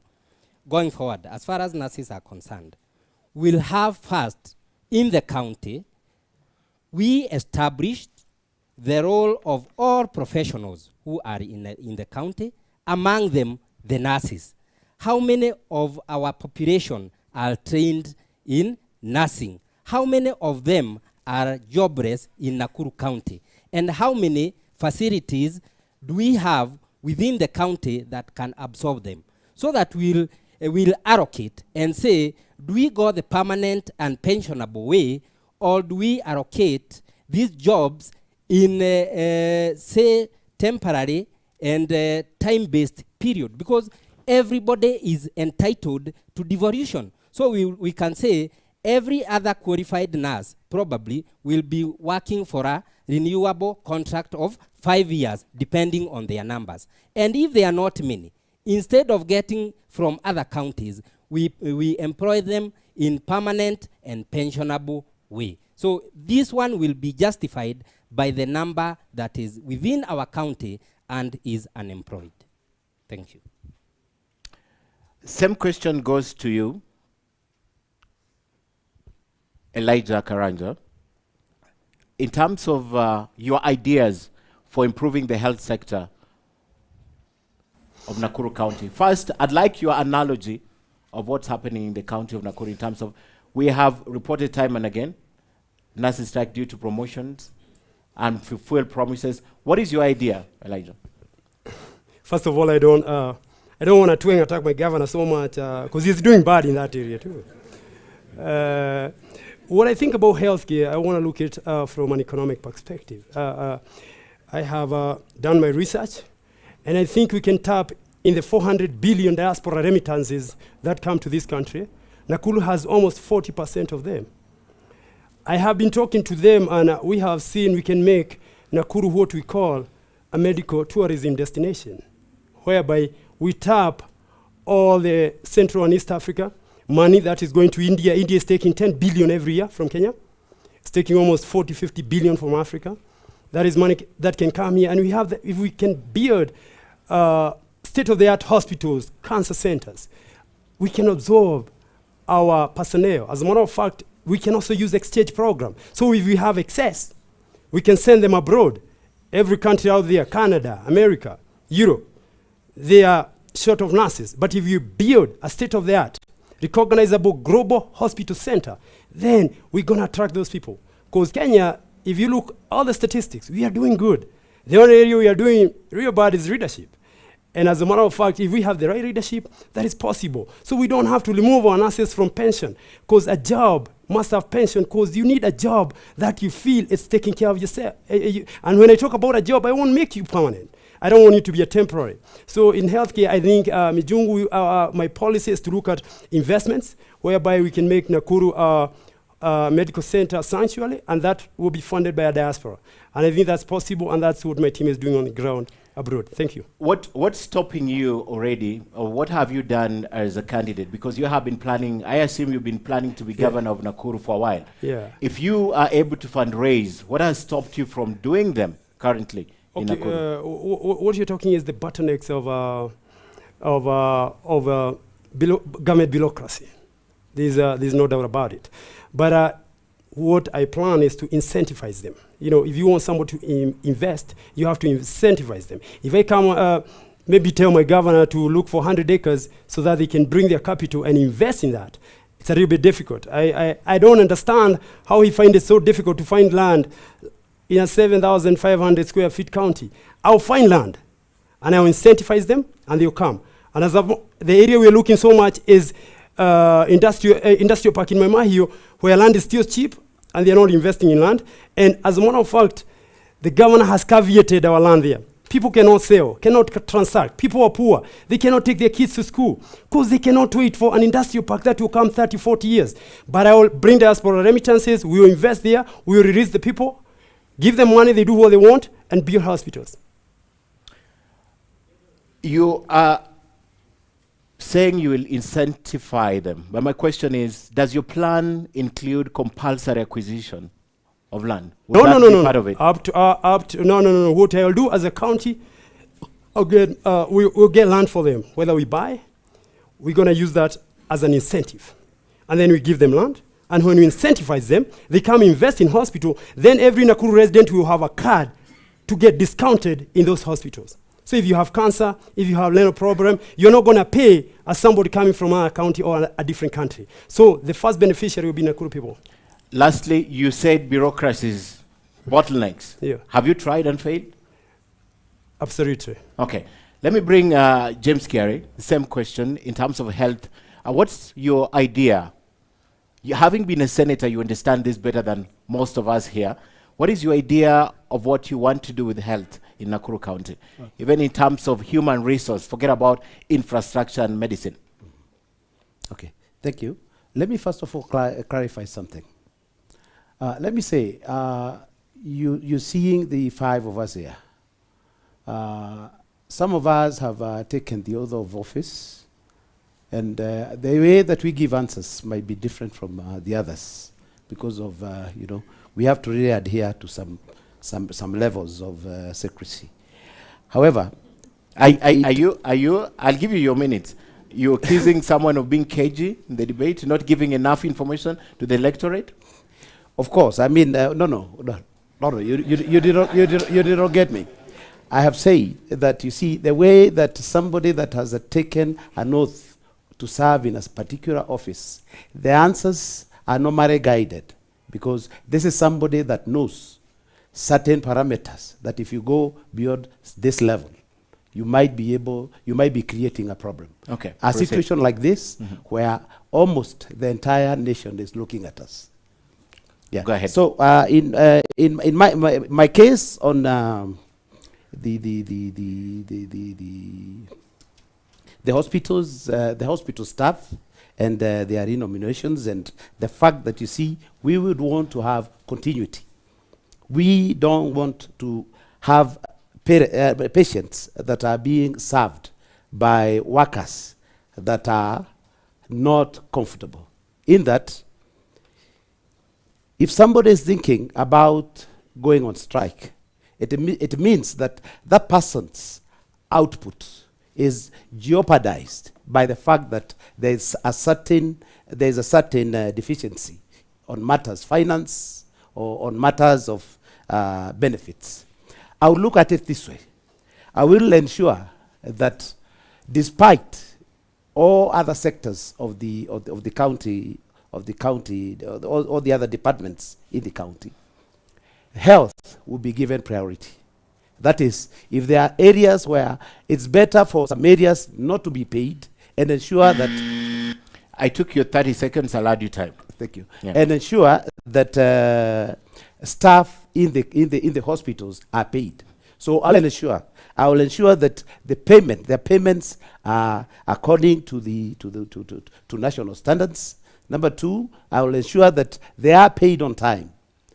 Thirdly, I'll ensure that, you see, there will be staff loans that they can access to ensure that they build their whatever. So the idea about their pensionability is out of question, because that is something that you're supposed to give a lot of priority. I'll give it a lot of priority. Governor, you have practiced this. You have dealt with nurses for the last 5 years. I have to say that it's not been easy, not only for Nakuru County, but several other counties. Paint the picture for us and tell the nurses who are watching, who have your vote, why your second term would be better than the first in terms of taking care of their interest. Okay, first I want to say that Nakuru has been voted the best in health countrywide for about 2 years. And we run some of the most effective programs, like our mother and baby unit is the second biggest maternity after Pumwani. Now, with the issue of labor management, it's important to appreciate, first in Nakuru, we've only had one strike that was national. It was not about local issues. And I speak with my nurses almost every other day. So we have no pending issues as it is now. However, if you have all your nurses on permanent and pensionable, it means they are all unionizable. When it's time for strike, they will go on strike. So we made our decision that at any one time we'll have about 50% of them on permanent and the others are on contract.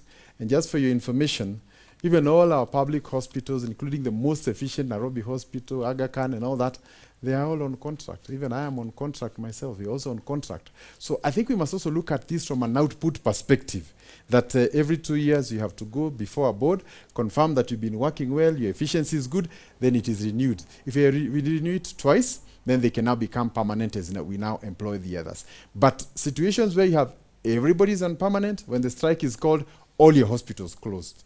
And I want to assure you, when other counties were down on their knees, Nakuru's hospitals were still running. So we had to make that deliberate decision to ensure that we do not fall in trouble. The other key issue is on capacity building for our nurses and also rewarding them for promotions and all those other issues. And as it is, about 2 months ago, we had a conversation with them, and all those that were pending are in the pipeline. And I think most of them actually are out. So a happy doctor, a happy nurse will also extend the same happiness to the patients. The only challenge we are currently having is that when your healthcare improves, people tell their relatives and more people come. And therefore you now get to the crisis. Okay. I'll open the floor for any of you gentlemen who'd want to take up an issue with the health sector, and if you'd want to direct it to a particular person and their ideology in terms of improving the health sector. Go ahead, Dr. I was wondering, you've forgotten that I have not answered that. Okay. On health. Yes, Go ahead. On health. Yeah. You had not asked me. On health, and I think what we need to do about nursing, there is a great opportunity. But as much as we look forward, currently we need to pay our nurses on time, and we must stick to the CBA agreements and be able to promote them on time. Ensure capacity building, things like customer care. Ensure emotional intelligence for our nurses, continuous professional development so that they can take care of the Nakuru people, the Nakuru citizenry. Notwithstanding, continuous appreciation and promoting them. We also need to go further. There is best practices that have happened around the world where nursing professionals, like right now, Canada is in short supply. They need nurses. We need to start now engaging into international exchanges. We get these who are already in this country and they're on contract, then export them, work closely as a governor with other international organizations so that they can go and get, create more opportunities. So our youth can, many as possible, can get into the nursing profession. We can be able to export. We can get the dollars, and that exposure and value will turn around the county, the nursing profession, which shall be key as a service sector to turn around the fortunes of this country. Because the issue of land and agriculture is already forgotten. So we need to think service sector, and as a county, exchanges, national and international, so that even the youth, we can be able to explain to them, engage them, indulge them, so that it can be where employment is available. But before doing that, appreciate those who are there today, without always they must discuss. You've signed an agreement on that particular day, effect. What's your opinion about the fact that the governor says that in order to stem the disquiet during strikes and to ensure there's enough workforce, they have to have half on contract and half on permanent? Would you do that? Would you continue with that if you're elected? And why? And that's what I'm saying. I must give a solution to this issue of nursing. By the time you are going on contract, let's say we get the youth, because there's challenges of people when they're older a bit. let's take our youth on contract, but with a promise. When your contract ends, we are going to have an opportunity of international exchange. You are going to become better. You are going to improve the life. You'll bring remittances to this country. So as you are going to enter into contract in the first 2 years, already you're exposed. We will be able to work closely, and then we'll export. And then we'll be able to manage generations, different levels, and then we'll be able to sort this problem. Not only in Nakuru, it will be the best practice for this country and Africa. Wayaki, same question. Do you think it's a good idea in order to stem possibility that there's a time hospitals will run without staff to put them on contract and half the other half on permanent? And would you continue with that? I still put this in context of devolution. We'll have to conduct a manpower profile register in regard to all professions, and in particular for nurses. How many nurses do we have vis-a-vis the facilities that are available in our county? And this will inform, do we have all of them serve as permanent and pensionable, or do we conduct phases of 5 years contracts subject to being renewed? Why? Because each and every nurse who is born and brought up and trained in Nakuru is entitled to devolution of this county. So the number of nurses will be equated to the number of facilities. And this will inform whether we'll do them in permanent and pensionable or in contract basis, subject to their efficiency in working and also their experience. Pick one. Yes. Which one would it be for you? Permanent or pensionable? I still leave this one as open-ended because every nurse deserves to serve in this great county of Nakuru. Senator, in a country, first give us your assessment in terms of the labor force available for medics, not nurses and doctors, if you've looked at it. And secondly, in a country that we could have actually shortfall in terms of this human resource present in our hospitals, would you agree that it's okay to do the exchange program, the export program? We saw the other day government got Cuban doctors. We saw the other day Minister of Health was taking nurses out of the country to the UK. And what's your ideology when it comes to this, and what would you advocate for if you are the governor of Nakuru County? Thank you.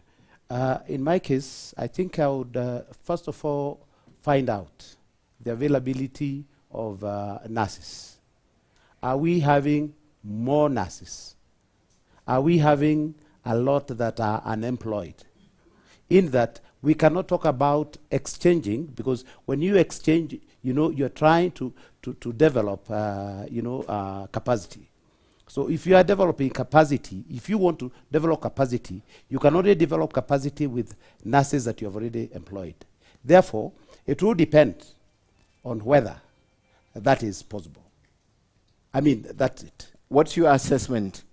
My assessment is that as far as I am concerned, I have interacted a lot with the common Mananchi that get service from our hospitals. And there's still so much that is supposed to be done.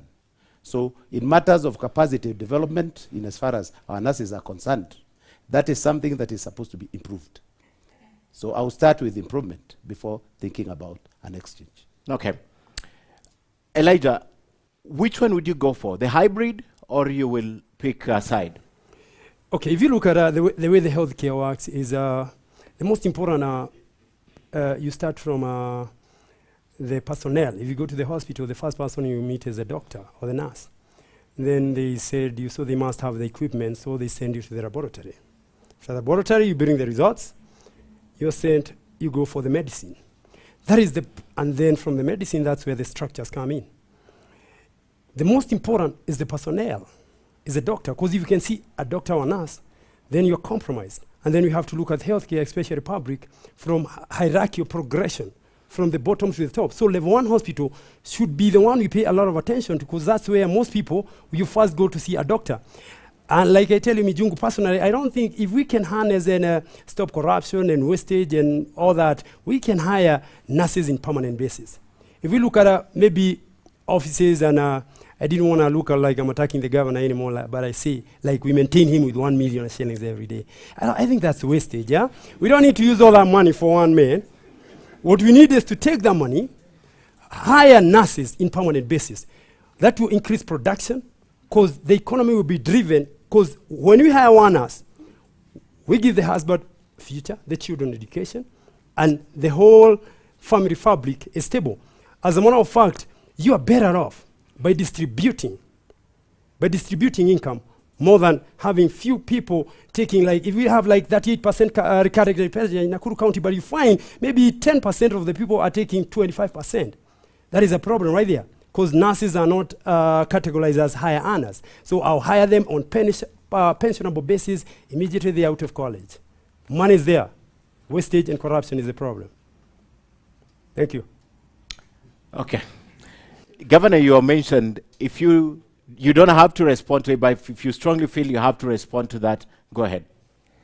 Okay. First, I get the impression that what is already happening is not known, including to my colleagues who are here. For example, the promise that we'll be paying our nurses on time, that is already happening. Since we got into office, they are always paid on time. I think 28th or 25th, thereabouts, except July when the year is transitioning, and that is a national government challenge that is beyond us. But I can challenge anybody with any other information to challenge me on the same. So I think we need an open day, because I realize a lot of the things that are being promised here are well already being implemented and at very advanced stages. Maybe they are agreeing with you, Governor. Yeah, yes. You know also, we did a HR audit in the year 2017, and it was done by PwC. This is an external consultant. They went through all our hospitals and gave a roadmap on how the healthcare will be transformed, including the human resource. This is a document we're implementing to date, including some of the issues that we've already mentioned. The bigger challenge that is yet to be done is the issue of understaffing.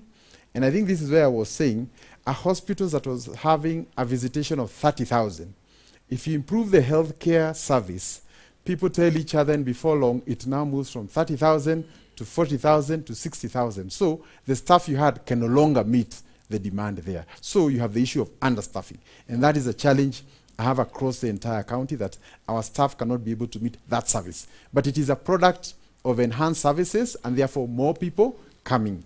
And even in our maternity hospital here, about 40% of the people who are there are from other counties, and we take that responsibility.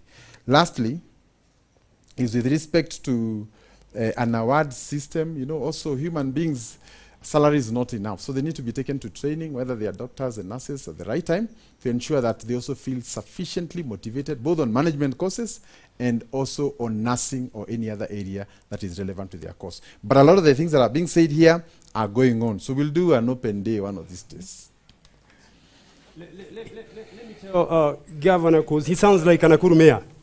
You see, if you look at Nakuru, you can talk about statistics. But where I come from today, I pass somewhere they call Tipis, just the border between Narok and they showed me some things, and I was very disturbed. Actually, they drink from a sledge. If you look where they are drinking from, typhoid and every other disease, I asked them, where is your health care? They took me somewhere, I only saw stones. I didn't see anything. They told me, we were promised a hospital a couple of months ago, we don't have one. And I told, where do you go to hospital? We go to hospital all the way, they go to Mount Narok town. If you go to Maimahio, there's no medicine. Let's be true to ourselves. If you go, you're treated, there's no medicine. So if you look at the whole of Nakuru County, most of the rural areas, they are suffering because they don't have primary health care. Maybe you might talk about maybe buildings, which is okay, good, governor is doing, but when you talk about the primary health care, it's very compromising in Nakuru County. And as a governor, I'll make sure the first thing you get when you go to a hospital is a doctor, equipment to diagnose you, and then give you medicine, and then after that, I'll shelter you. I'll use those processes because I'll graduate you from the primary level. So I'll look all the way at the grassroots. And I think that's the way the public healthcare is supposed to work. My reaction to this, Ken and everyone else. How comes that in Nakuru PGH there is a time endoscopy machine invested in millions of shillings was not working? Yet, The Nakuru people were suffering and going to a small outfit, but it became big, St. Joseph, near St. Mary's, for them to take, and then for them to be taken endoscopy, then come back. My solution to such issues, we must build not only financial systems of collecting money from the people, but we also need to give service to the people. We need something called customer or patient relationship management module in our automation system, whereby if the nurse has not attended it, there is a level it escalates to the next level, to the doctor, to the head, then even to the chief officer. Then it goes to the CEC, and eventually within the customer service charter or the patient service charter, it reaches me, the governor. So I'll be able to be able to have an interaction through technology of each person, what they feel. Maybe the governor did not know that he had invested 500 million and the endoscopy machine was not working.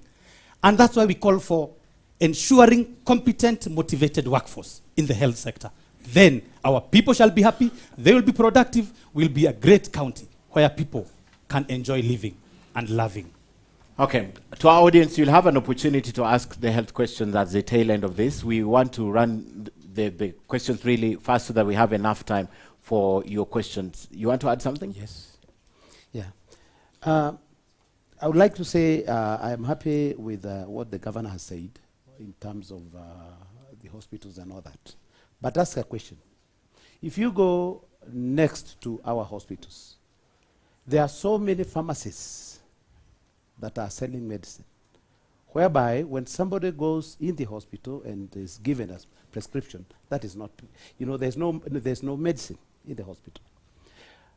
If the remuneration of the medics and the nurses is up to what he has said, I believe if you go to those pharmacies, most of them are owned by doctors and nurses. So as far as I am concerned, that's why I said I will be able to improve their salaries and make them permanent and pensionable. Okay. There being no other rejoinder in the matter of health in devolution, I'd like to talk about your knowledge. We'll give the audience an opportunity to talk about it, so just bear with us. I'd like to talk about in-house generated revenue, let me call it that, your own revenue from Nakuru County. And I'd like each one of you first to talk about the opportunities that are available in the county of Nakuru. And because the governor takes a front row seat in this, I'll not ask him that question. So I'll begin with Wayaki again. Your knowledge of Nakuru County, the sources of revenue, because what the national government gives can never be enough, and how you intend to tap that revenue to help the people of Nakuru. Thank you. I first congratulate His Excellency Lee for that board that he erected somewhere, coming down to Nakuru. Welcome to Nakuru, a land of unlimited opportunities.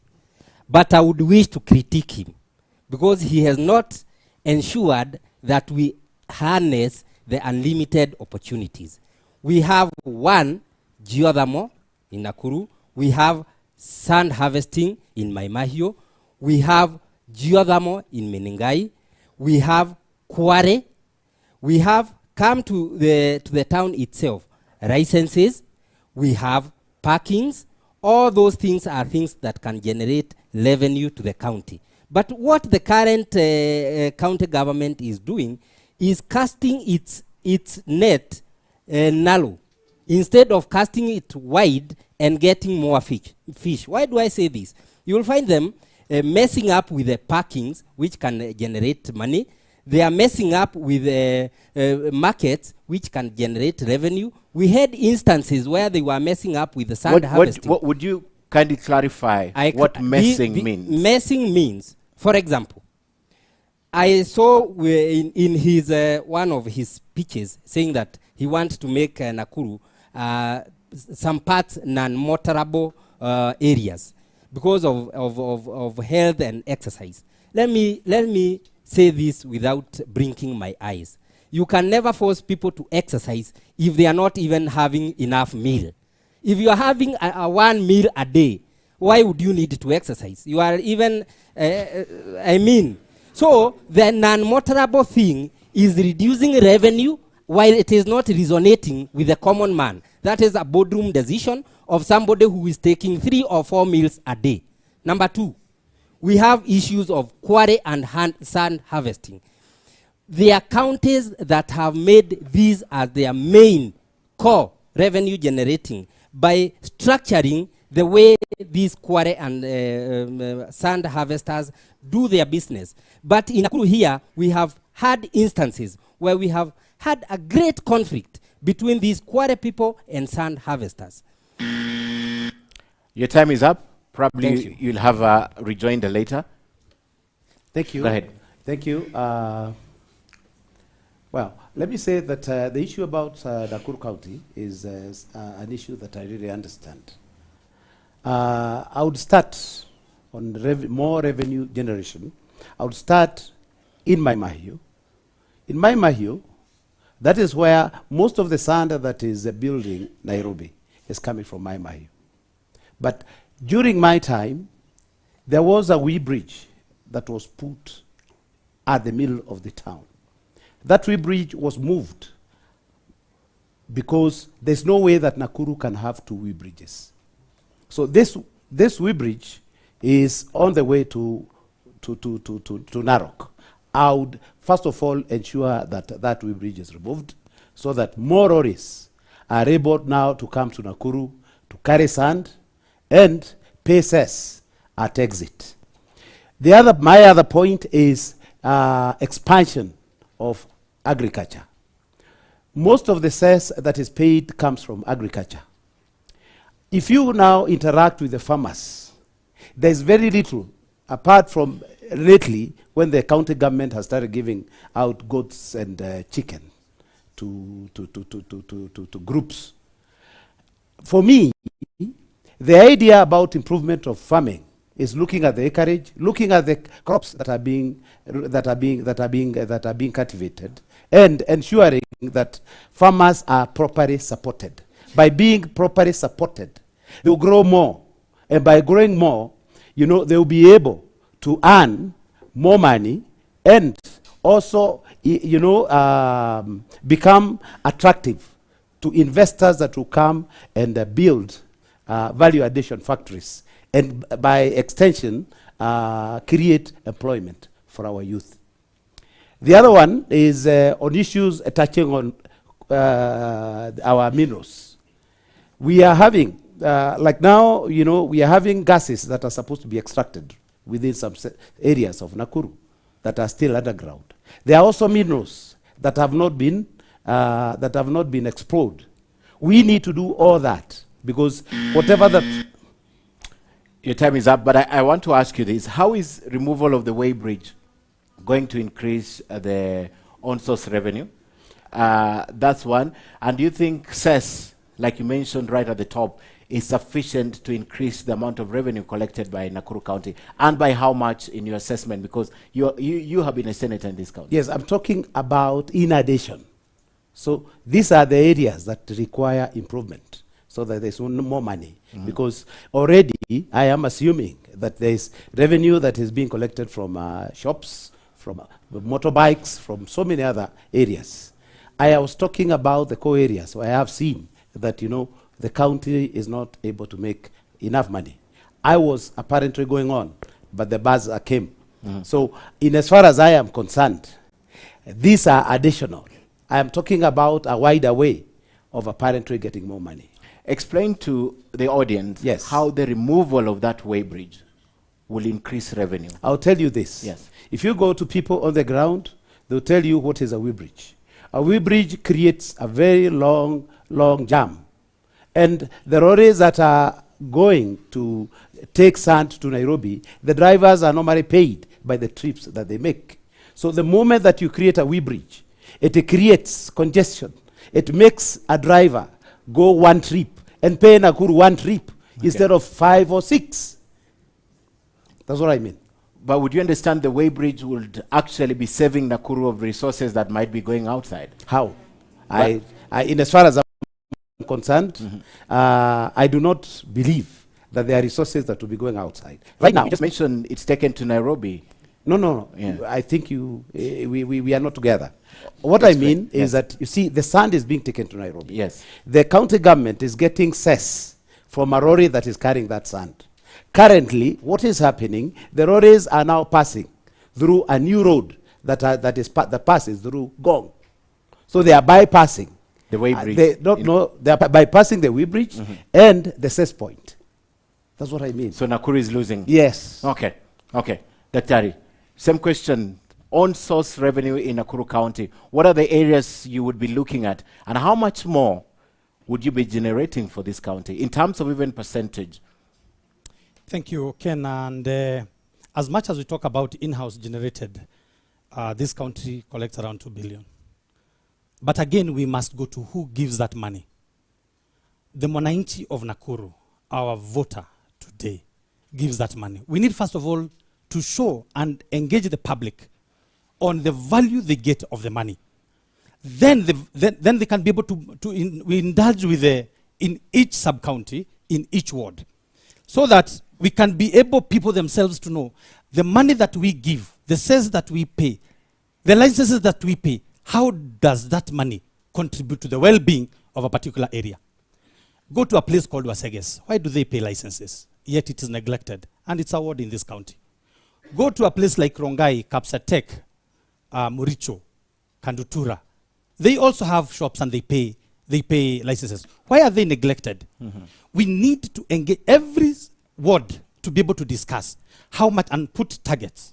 I'm a business strategist and I know how we can generate money, but first of all, ownership. That this money helps us how?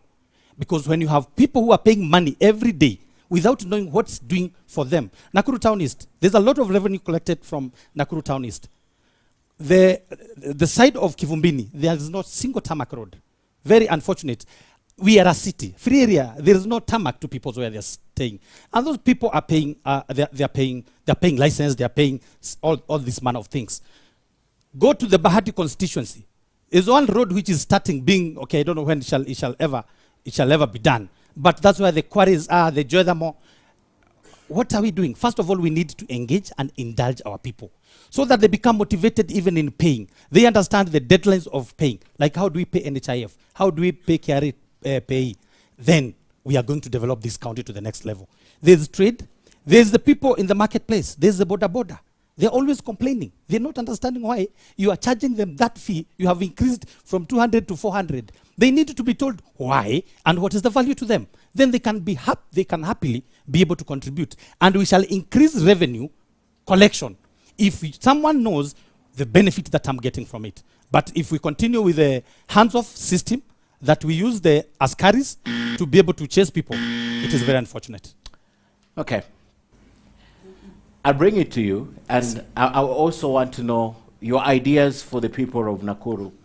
And because you're a man of facts and figures, please present us with some facts. In terms of how much more we are likely to collect. Okay. Because they have mentioned all the sectors that can be used by this county to generate income. But zero numbers. So, yes. Go Okay, ahead. fine.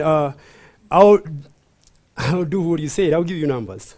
Okay, in my Mahi alone, if we to collect about every day, we collect about 2 million cess going to Nairobi. And cumulatively, that's about 720 million. That's the kind of money that goes. But if you look at the books, only about 20 million goes to the book. So actually, in form of cess, I saw it. So we are talking about, I don't know how we account for 680 million. If we go to motorcycle industry, there are 120 motorcycles in Nakuru, Lafri. They pay 3,500. Aggregated, that's about 450 million. But if you go to the books, actually it doesn't even exist. I didn't see it in the budget. So what we are saying is there is money, but most of it, I don't know where it's going. You know, maybe the government maybe might tell us where the money goes. But what you do if you want to make more money is you increase the pie. You have to think outside the box. Sand harvesting, as much as we are talking about construction, most people do not know the gadgets you have right now in your pocket. Use what we call microchip, and it's made from silicon dioxide. And did you know it's extracted from sand? I know you don't know that. And the first companies to do that is Taiwan, Samsung. Mr. Governor, if I was you, I would grab whatever in a paper and go to Samsung and ask, can we use this? You know, if we do that and get ourselves in supply chain, we are talking about 200 trillion 200 trillion industry. If we just get 1 trillion of that, Nakuru County, we would not be taxing boda boda. That one I want to eliminate. No boda boda will pay. Mama Boga, 5,000 another, that we will eliminate. And then we will force them to use National Hospital Insurance Fund as operating license. So that will be a double income for us, because if you go to hospital with the National Hospital Insurance Fund, you help us, we eliminate Harambes. And in that policy, we're going to be able to put 50% of our people in healthcare. That is an idea we can put to people, because they can harness that money instead of collecting it and stealing it or whatever it is taken. Another area, I don't know whether you folks have you can go and Google something called Upwork.com. Upwork.com. Upwork. If you are watching, you can Google that. They have 1 million jobs in areas of technology: video editing, data analysts, Shopify developers, content writers, and those jobs. I'll add you 30 seconds to finish. And those jobs are in America. You have Facebook, Google. They have those jobs, and they bring in 60 to 100,000. If we can have Nakuru County in that market, we will increase our own resource allocation probably to 100 billion. That is something that is doable. As a governor, think big. Try, at least try. Let's say we try. Sindio? How do you think about it? Yeah. So my ideas are big. I know they might look, but they are doable. We can do it. Okay. Our youth can do it. Okay, Governor, you have the front row seat. Paint the picture of your internally generated revenue in the county, and if in your second term there is something you plan up your sleeve that you intend to do to generate more income. I see WRC is now here 2 years running. That's an additional source of revenue. They've not, I'm yet to hear anyone talk about tourism, but we know this other side is huge tourism potential. So paint the picture for us and what you think, if at all, there is something that you can do in your second term for that. Okay, thank you. I think it's good to note that the last 2 years, because of COVID, revenues have been greatly challenged. We've had to give many waivers to business people, to bar owners, because they were no longer operational, and that has impacted on our balance sheet. But having said that, there are 3 critical areas that were not accessible in the past, but now they are to be accessible. As you know, mining is a devolved function, and therefore geothermal activities would fall under the county. We worked together with the National Assembly to come with the Energy Resources Bill, I think 2017-2018, and it allocates about 5% to the counties. And therefore, very soon Nakuru will be billing both GDC and KenGen for mounts, depending on the output, every month or every quarterly, as will be agreed. So that one has already been done. We've also had a challenge with the issue of cess from tea factories. Before, we would put somebody to go and collect by the roadside, but now we've agreed for every kilo delivered at the factory, there's a certain amount that is deducted, then the factories can remit to us directly, so that we avoid the bottlenecks that have been there in the past, including the human interface that I also mentioned.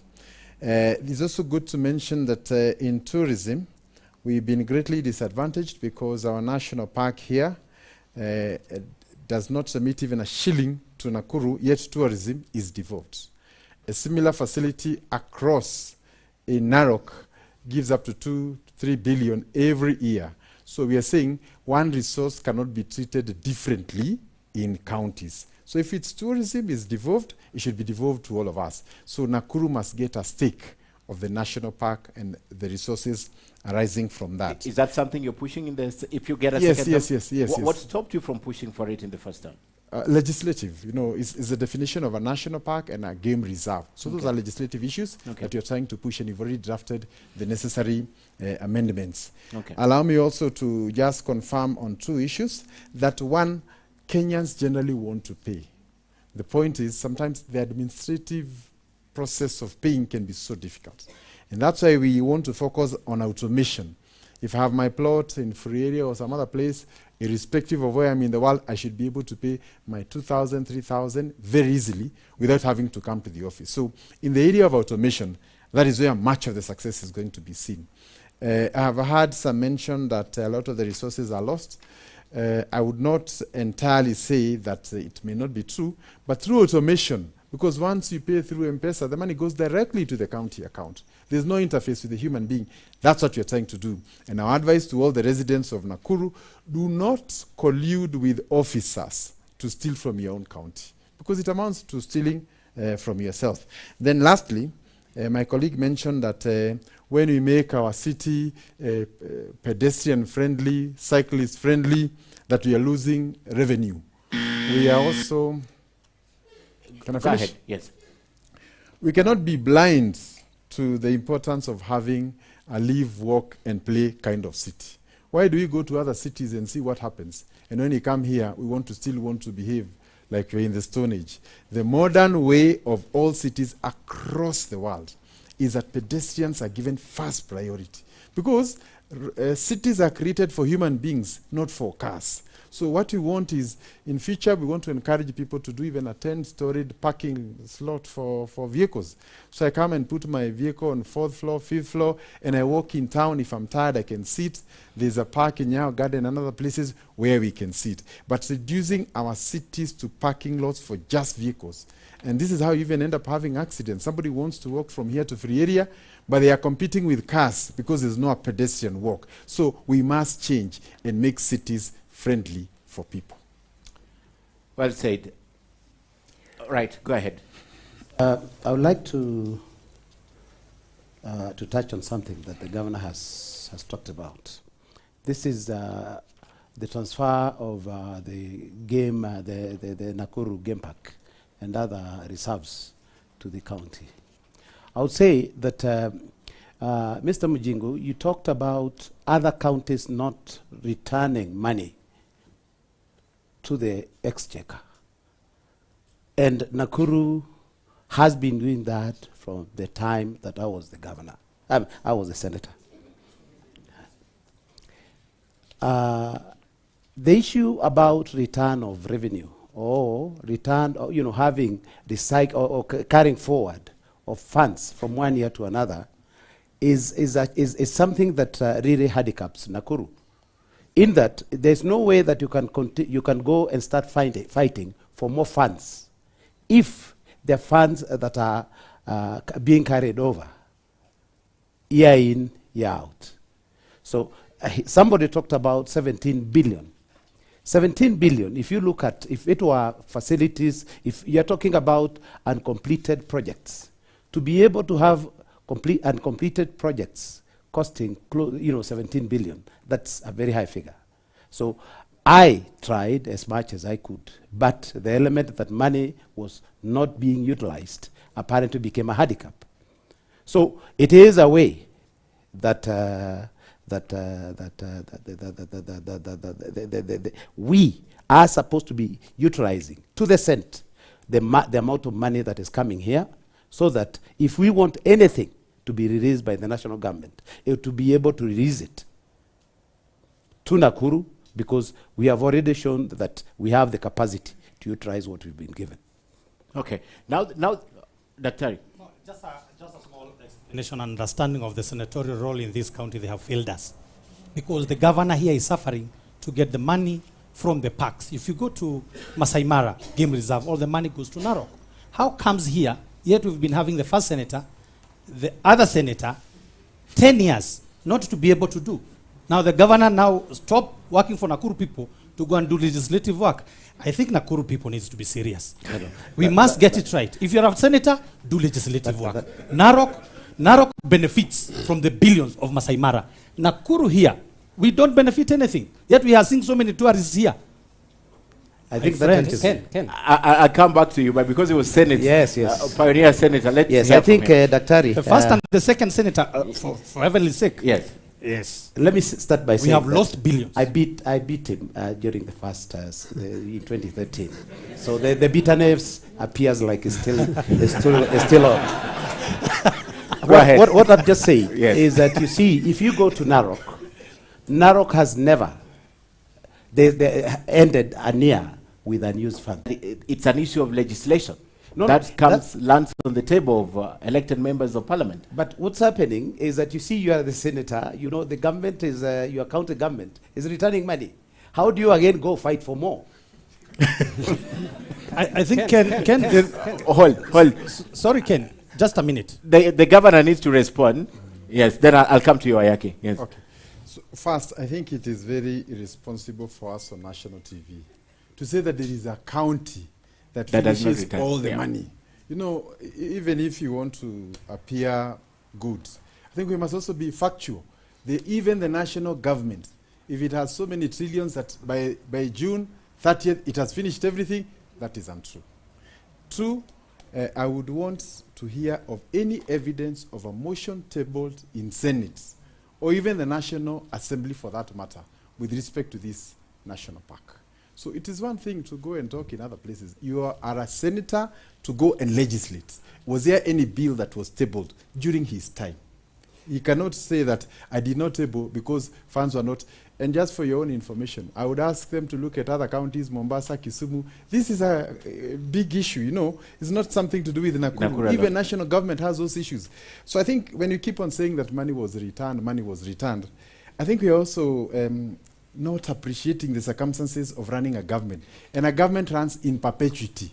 I found debts in the county, I have paid them, we are moving on. But you cannot just come and tell everybody to queue, you give them money, because you have to verify. Probably you leave some. Yeah, so that's how it goes.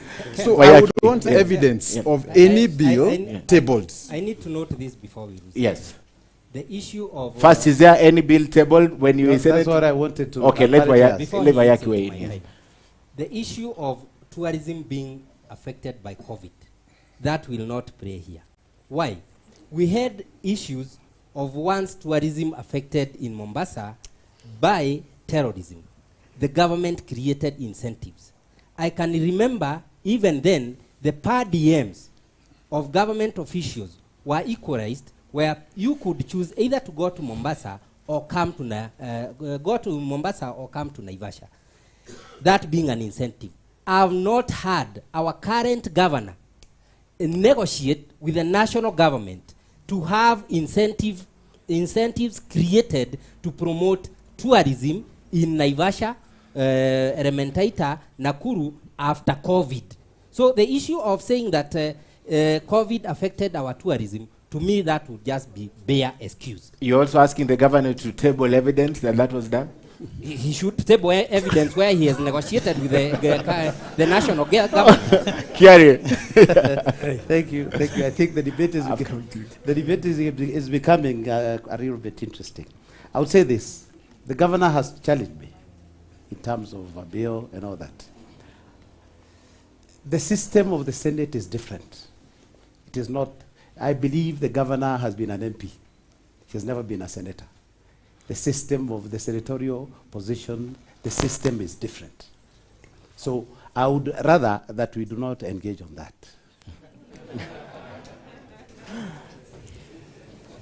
Okay, what I think is if you, the park issue is a little bit difficult because even the fee is very high. I visited there and I figured out most Nakuru people cannot even afford it because it's about 630 per person, so it's very expensive. I'm not very sure with the figure, but I would like us to concentrate on what is going to create jobs for our youth, because unless we concentrate on building the pie of this county, we can argue to and fro issue of politics, policy, whatever, but we need to stick to what gives our youth jobs, because that's where the bottleneck of our economy, that's where we are not progressing. That's where violence is coming. That's where we are having issues of health. It's about jobs. And I have, personally, I think the five major issues in Nakuru County right now, if you well harnessed, is urbanization. As a matter of fact, we are not talking about so many people are coming to the city. Like 5 years ago, there were no many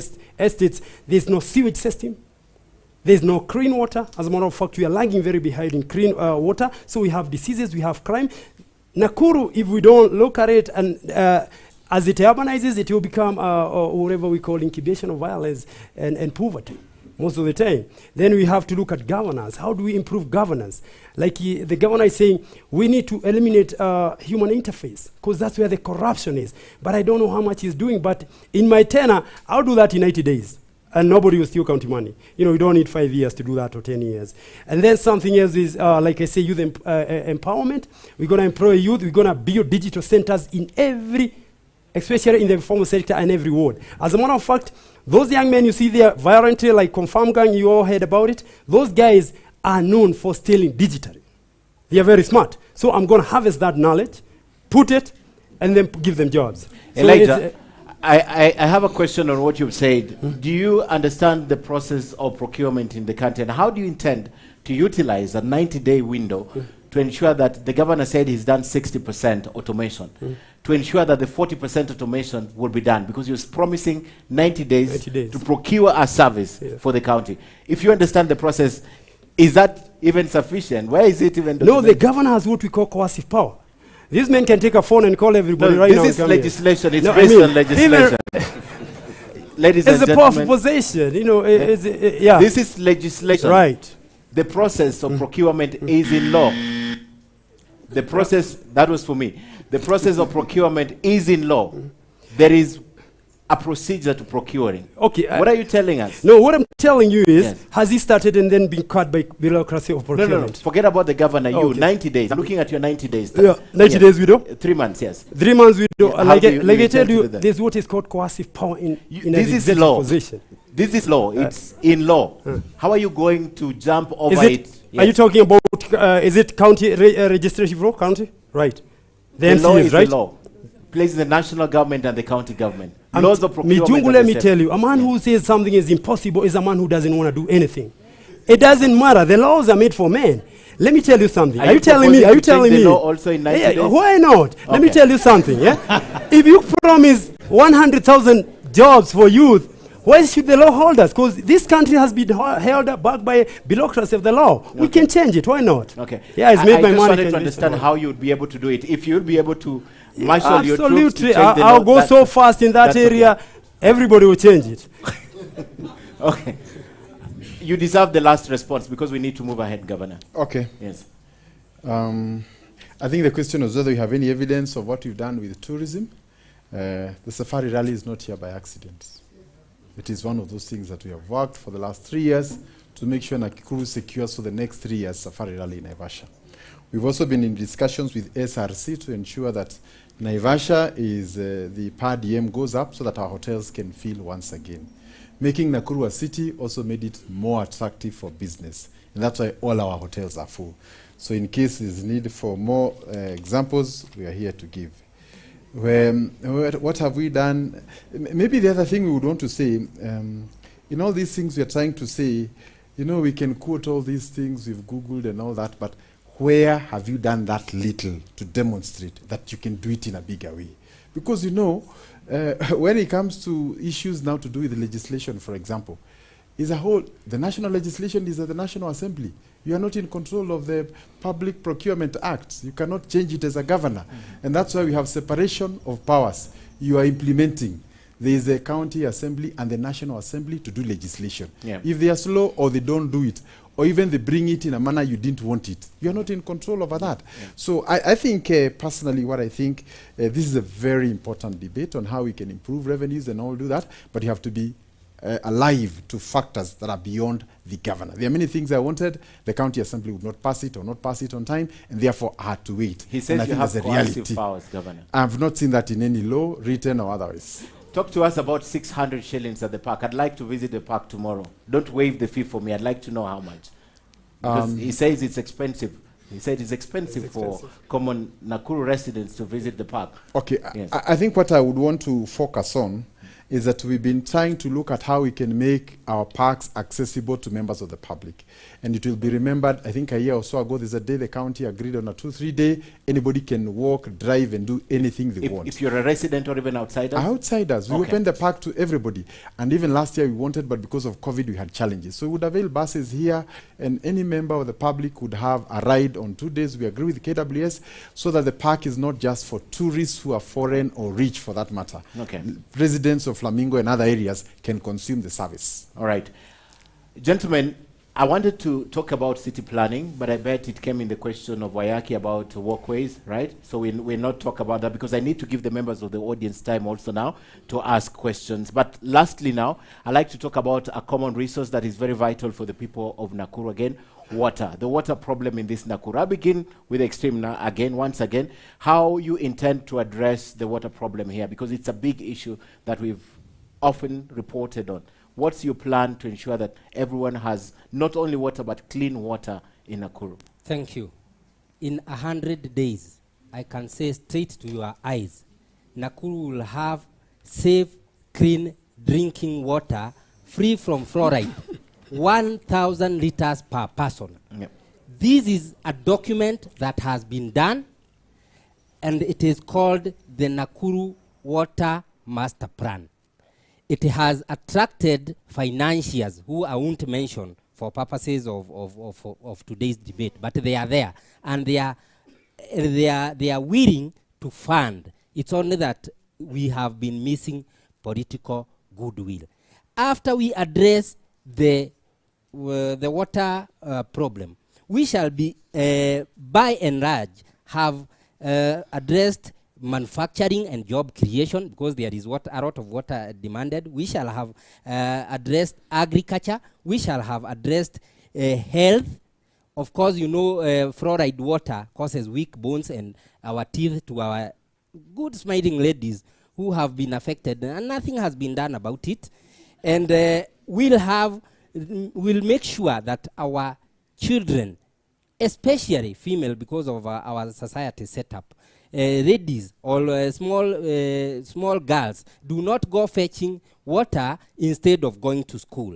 And definitely we shall have addressed tourism. So by giving clean, safe drinking water in Nakuru County, we shall have revolved around the clock or around the sphere of the problems that affect us as a county. 100 days, how do you intend to achieve it? What is the plan? To achieve, because the plan. The document is already done. The document has financiers. You only need to implement the document, and the financiers are willing to do it. And this can happen in 100 days? This I can attest, and if it doesn't happen, I will resign. That I promise. James, the water problem in Nakuru County. Yeah. Thank you. I think the water problem in our county is a serious problem. It is a serious problem in a way that I come from Naivasha, and Naivasha, I think, if you look at, if you want to know somebody's from Naivasha, the person needs to smile. I feel that the government neglected our people. National? Yes, to a point where, you know, they ended up consuming high fluoridated water.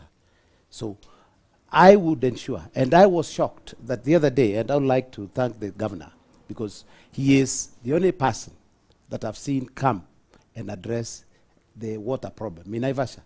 However, you know, he may not have done it, you know, completely. And I feel that Nakuru has water underneath. There is sunshine in Nakuru. So there's no reason as to why Nakuru people should continue having water problems, because we are going to use solar powered pumps to get the water from underneath. We also have rivers that are flowing. Currently, and maybe I would throw that one to the governor, the Lake Naivasha, the main river that drains into the lake, it's down there. People are worried because they are thinking that the lake is going to go. So that is a matter that is supposed to be handled, between the county government of Nakuru and Nyandarua county government. Okay. So for me, I would say that water problem in Nakuru is man-made. I mean, it's just been left so that people of Nakuru can suffer. I would be able to sort that one because there's so much water in Nakuru. Even if it's the only campaign promise that gets you to being a governor? No, I am a farmer. Okay. Yes. Okay. Daktari, what's a problem in this county? Yeah. And how you intend to truly, water problem is a thorn in the flesh in this county.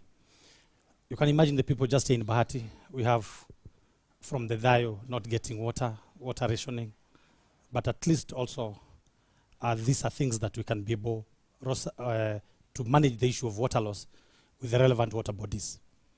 We'll also need to start thinking different. Lake Naivasha is freshwater lake, which can bring us a lot of revenue. Plus, the entire of Naivasha and Gilgil, we can do farming. What if, and at small scale, I saw this thing had happened a long time ago in a place called Waseges. Get the money, get the water from Naivasha, pump it up Longonot. Through gravity, we shall farm the entire of my Mahi wards, the entire of Naivasha, the entire of. And while you are pumping, again, ensure the water catchment areas are flowing to the river, to the lake. Beyond that, that lake is full of silt. So the water is not, the thousands of liters in that can only be helped when we take the silt out and deoxygenate it, whereby we shall have one of the biggest factory of fertilizers in the world. Technology is there. We need to spend something like 4 billion, and this county shall be getting 30 billion. Every single year, these people will have money. Even that issue of dechlorination, you'll have money to change your lifestyle. You can also be able to have bottled water from one resource, and that is Naivasha. Come to another, and now water will take us to the next level. And that's one of my pillars, one of my big fours. One, I'm saying maji, kilimo, then biashara, barabara, na viwanda. We will create a lot of jobs. Okay. This issue of waiting a white guy to come and give us solutions, we have the solutions ready, but the voters also have an opportunity to do their part. Stanoni dawa. Elijah, sorry, I have to skip the governor each time because he has a front row seat in all these things. So giving him an opportunity before you as a candidate would be unfair. Nakuru, we are 2.1 million residents, and water coverage is 1.2 million. So we have like, if we look, we have like 58% coverage. We have 42% of our people don't have water. There are many things we can do to mitigate water, especially water harvesting, because when you're talking about water, we are talking about clean drinking water. If we can be able to get a fund whereby we go to the ward level we manage women groups, and then we can give them a fund whereby they can locate that fund by buying tanks and gutters. We will move water from, like I said, 58% to almost 70%. And then we can come to boreholes.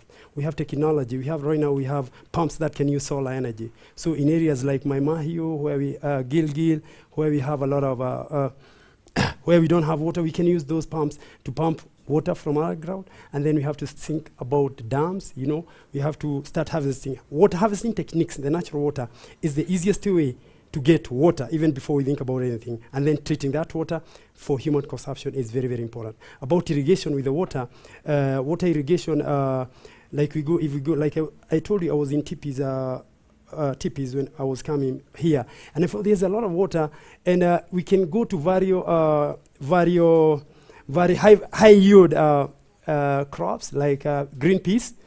And if we can be, an acre of green peas will generate like almost 200,000 shillings every month. So as the land contracts in Nakuru County, we need also to change our mode of farming. We need to go to high yielding crops, which can add value and we can export and bring money to our farmers. And in the process, we can create jobs for our youth. Like I said, my philosophy is jobs, jobs, jobs. I thought you said there's a lot of unutilized land in Nakuru County. Oh, yeah, but you know who owns it. I'm talking about, you know who owns it. I'm talking about an average farmer. Wajiko is under 2 acres acreage. Okay. And as a matter, that's it. But if you talk about Daramea owns like maybe 1 million acres, I don't know. Okay. But yeah. We cannot confirm or deny that. Yeah, Governor. I don't know. What have you done? Because they are looking up to you 5 years. The water problem persists. He says you're the first to go to Naivasha and attempt to address it. So. Okay, thank you. So allow me to start with Naivasha. And to confirm that Naivasha, we have both the quality and the quantity of water available. Under quality, the acceptable levels of fluoride is about 1.5. And we found out that there were boreholes that were having up to 5 and even 6. which is extremely high. So one of the things we are doing as a county is to close all those high fluoride boreholes and try and have those that are maybe 2 or 3 and below. And eventually we should be all at 1.5 and below. And we have made very good success. I want to confirm around the Malewa area near the highway, we have been able to get like 5 boreholes that are very high yielding. And we have done a pipeline from Naivasha to Longonot all the way to the industrial park. This is a national government project, and once it is opened by the president in the next maybe month or so, is going to be a major boost for water issues within Naivasha. It is meant for the industrial park, but it will also supply the communities within Naivasha and also Longonot. It's a nearly 1 billion project, and this is just phase 1.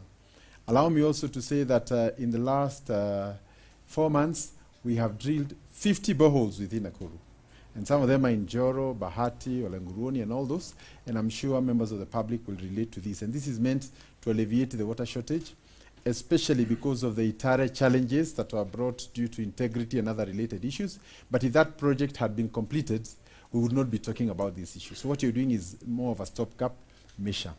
Then also to confirm that the county government of Nakuru is at an advanced stage of getting a 3.2 billion loan for Nakuru town to establish a sewer system and also to expand the water sources, especially around Kabatini and those other areas. So to expand the source and also to do more sewer in Naka and all those other places where we don't have. We also are trying to look at how we can enact water harvesting laws, because what is happening in this country is that when it rains, all the water goes. And the following day, we are all complaining. So we would want to make it that before you're allowed to occupy your house, you must demonstrate that you have been able to take all the water that will come through your roof. And I think also at this stage, it's good to note that part of the roofing that we are putting now may not be very suitable for water harvesting. So we need to do a bit of harmonization to ensure that all the water is done. Then I think also to confirm that in the water laws in this country, establishment of water sources like dams, like Itare, is not a county function. So we must have good partnership with the government of the day to ensure that money is put, if it's in Nyandarua, so that we can get those big dams that can act as water reservoirs and also as sources of water for the urban areas down. And therefore, again, and I want to insist, a good working relationship between a county government and the national government is key to solving all these issues. Thank you. Just an additional question to you. You spoke about Itare. If it was up and running, the water problem will be sorted. The distribution line is set for the county of Nakuru. You have a line that if you just have the water will be distributed to the whole of Nakuru. The project had various components. One was the dam. The second thing was to bring it to a treatment works around Kamara area. And then the other one was to bring it to the big tanks. Once it gets to the Nakuru tanks, we're able to reticulate. So that line exists. That one is there. All right. So, gentlemen, I've taken a lot of your time, and especially the audience who have been very, very patient. So I'd like to take it to Suleiman Yeri, who's my colleague. He'll take it. Anyone who has a question, and later it will go to Ibrahim Karanja. Naam, shukran sana Ken Mijungu. Nitakuwa nachukua maswali kutoka kwenye mitandao mbalimbali hapa ambayo yamekuja, na nitauliza vile ambavyo yapo bila kuongeza neno au kupunguza chochote. Nikianza na swali ambalo linafungamana na masuala ya afya, ile itakuwa ni swali linaenda kwa gavana Lee Kinyanjui, kwa sababu kuna mmoja anauliza kwamba our main concern is the terms of employment. We have been on contract since 2016.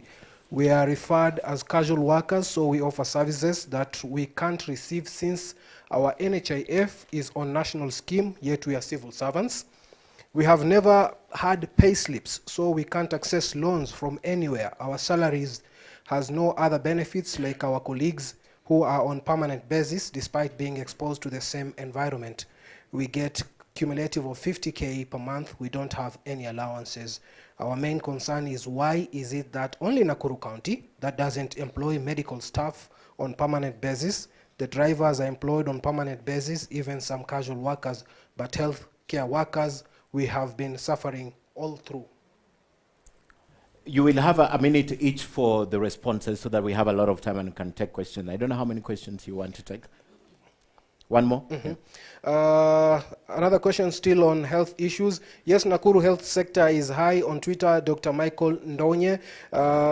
Nakuru health sector is highly privatized. What plans do aspirants have to equip public health institutions which are affordable to county residents, starting with Nakuru Level 5 Hospital, which lacks most basic medicine and medical equipment?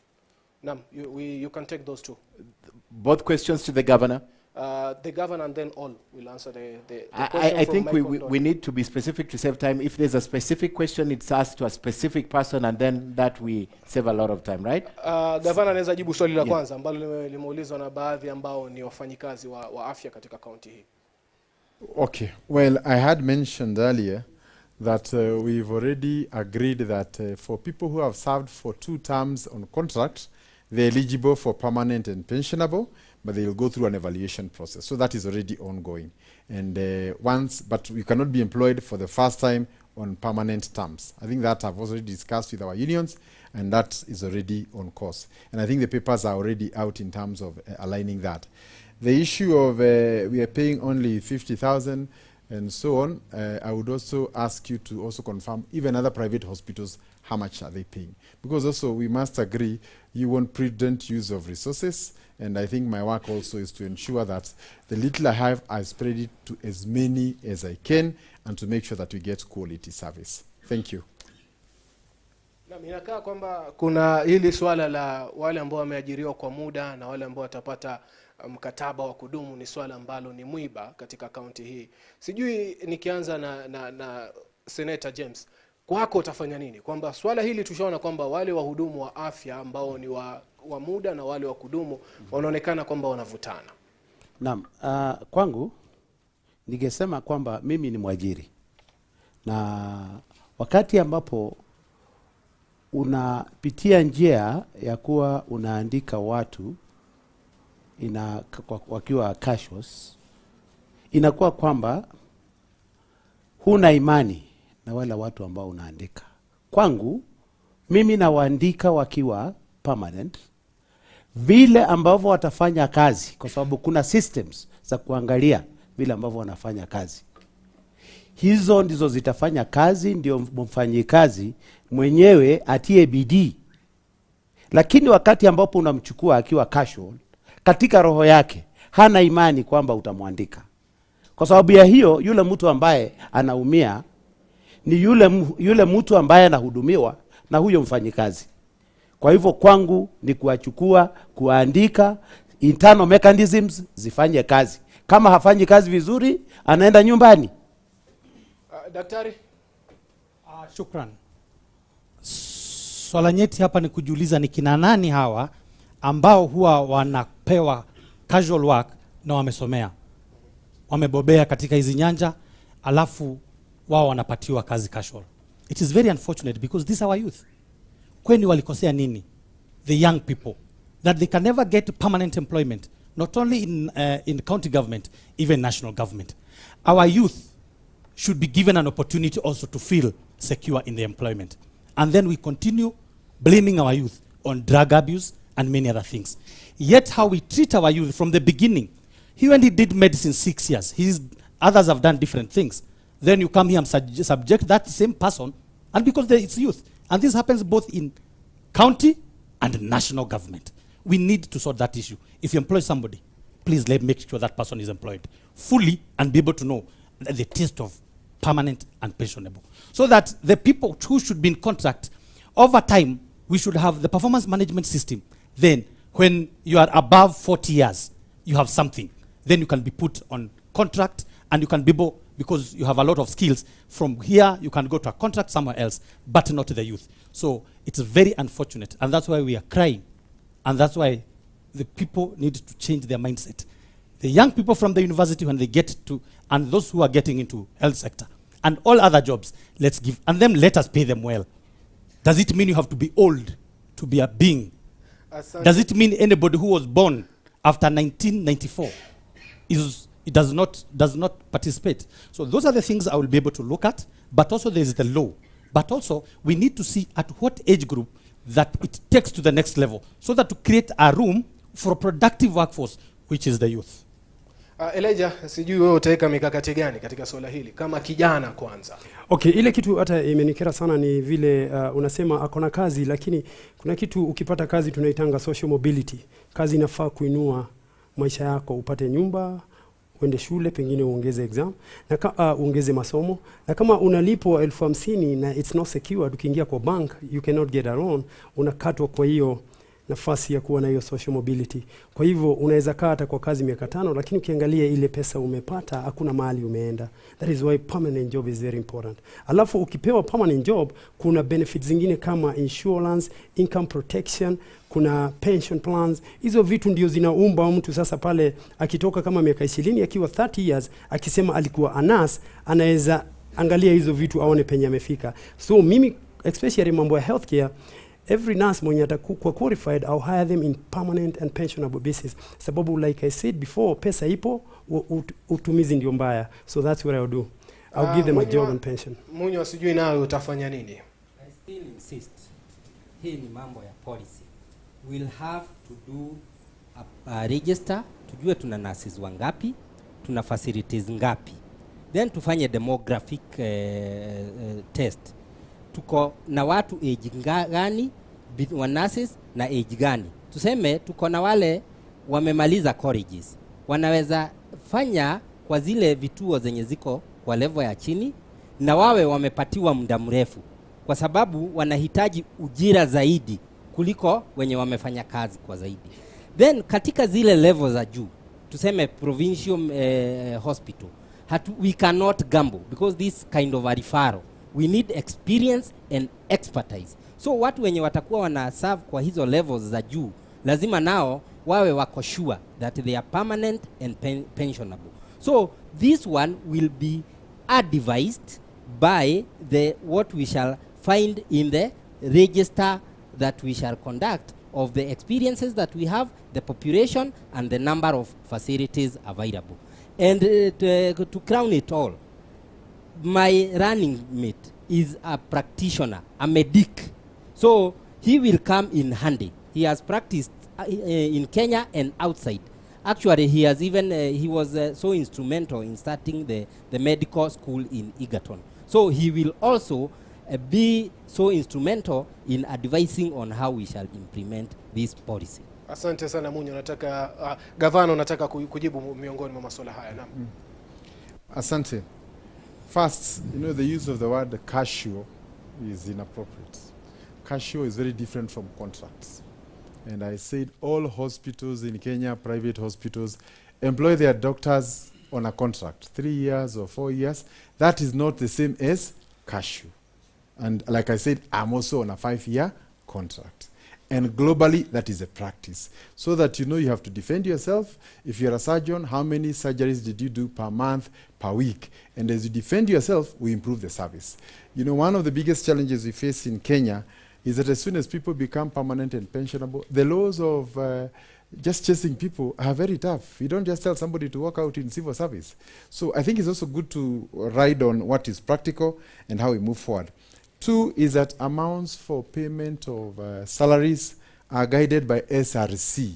So you don't wake up as a governor today and decide I'm going to pay every nurse 500,000. That is not possible. So you're also working within the labor laws in your country and also in your county. Thank you. Asante sana bwana gavana. Nataka nirushe upande wa pili sasa, ambako mwenzangu Ibrahim Karanja yuko, achukue maswali upande ule, tuweze kusikia nao ambao wako hapa wana yapi ya kuuliza. Naona ni wengi, mikono iko juu Karanja. Yes, Suleiman, there are so many people who want to ask questions, but it is fair also to consider gender, because all along we've been listening to men. So I'll go to a lady who will be close to me, or let me give that opportunity to the ladies on your side, Suleiman.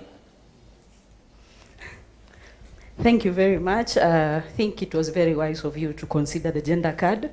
My name is Rukia Ahmed from the Civil Society Organizations from Nakuru, and I'm glad that all the candidates have touched very well on the issue of water and how they are going to provide water, but I've just had the governor talking briefly about wastewater management.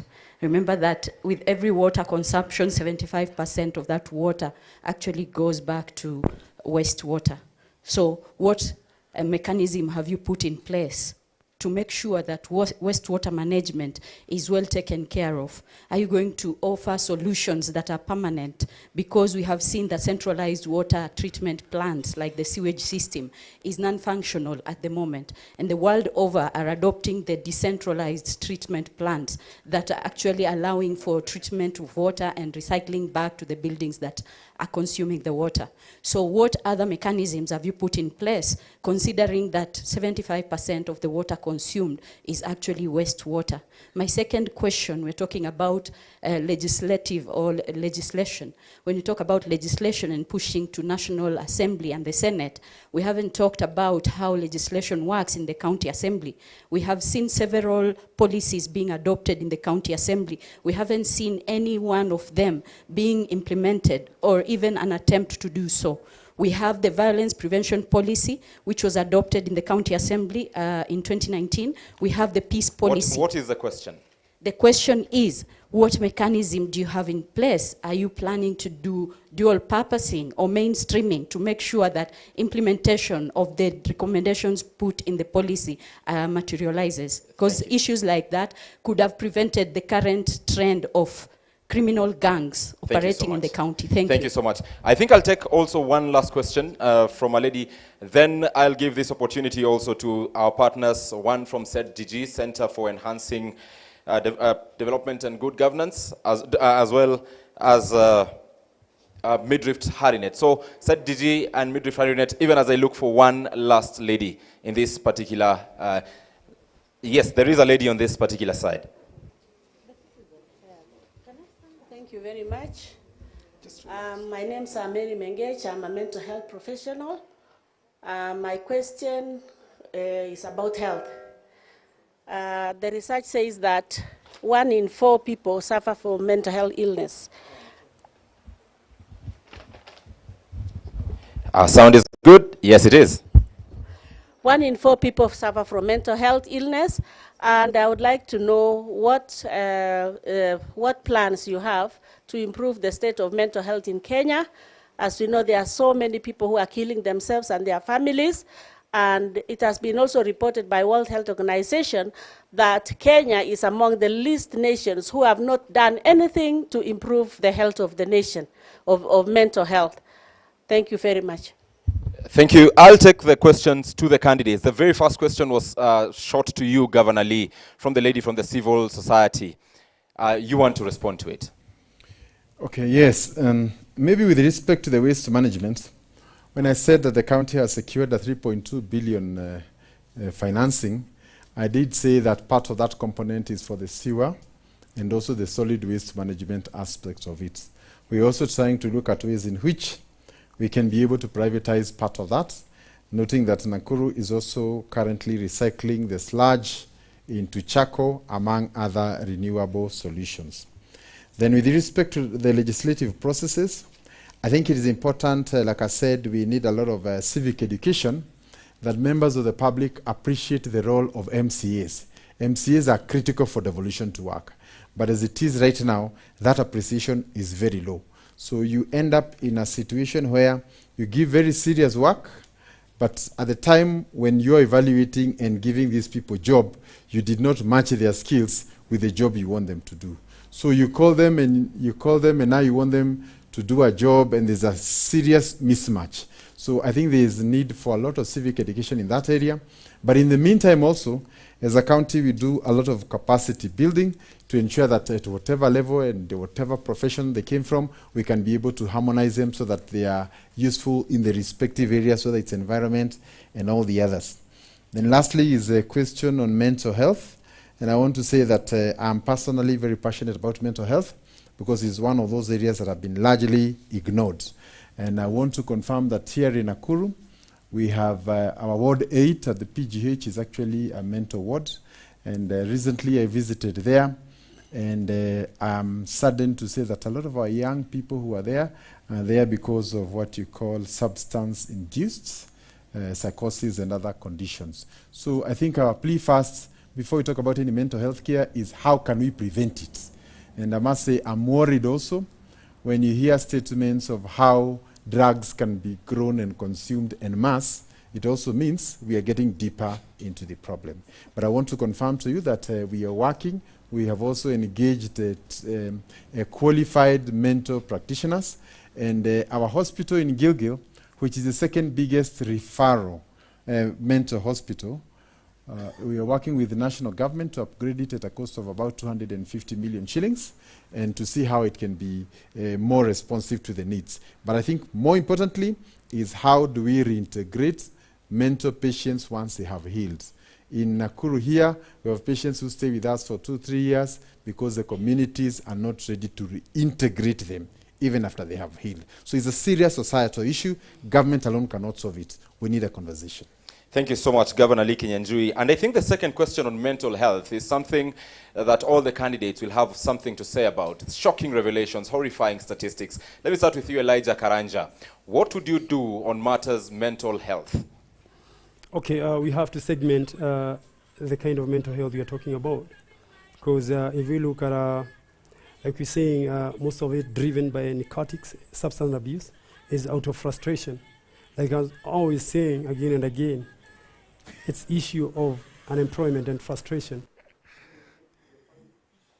You have no job, you have nowhere to go. Most people resort to substance abuse. And as a matter of fact, even most of us who think are healthy are having issues with our mental health because of maybe our financial positions. So that is the one area we have to look at. We give people opportunities, we eliminate that.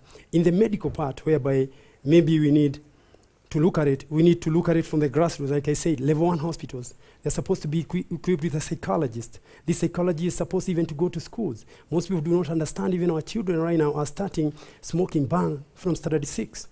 We need a concerted effort between parents, schools, and psychologists so that we can be able to catch these young men before they can become addicts. That will also improve very much in that area of healthcare. So that is how, personally, I think I'll mitigate healthcare in Nakuru County. Thank you so much. Dr. Stanley, mental health. Thank you. Truly, research shows 1 in every 4. So if you count yourself, if you are 4, so check your other one who's in the problem. Because that's it, that's research. We need to address the real issue that brings mental health. In this country, in this county, what do we farm? How do we feed? We are on God's pure mercy. What food do we get in this county? In this country, how are we feeding? And the wonder we are crying with 230 shillings a packet of gali. So you can imagine the more the prices of products and goods going up, now it will go to more than 1 in every 4. So we need to address the issue of food security. And that's why, with me, my deputy governor, I was very careful to get an agronomist, somebody who has masters in agriculture and agronomy, to start thinking about this county, how we shall feed ourselves. I've gone this county, every ward, every village. You cannot see anywhere you will get even 1,000 acres that one food crop has been done, so that we can go to the next level of value addition. First of all, we need to eat.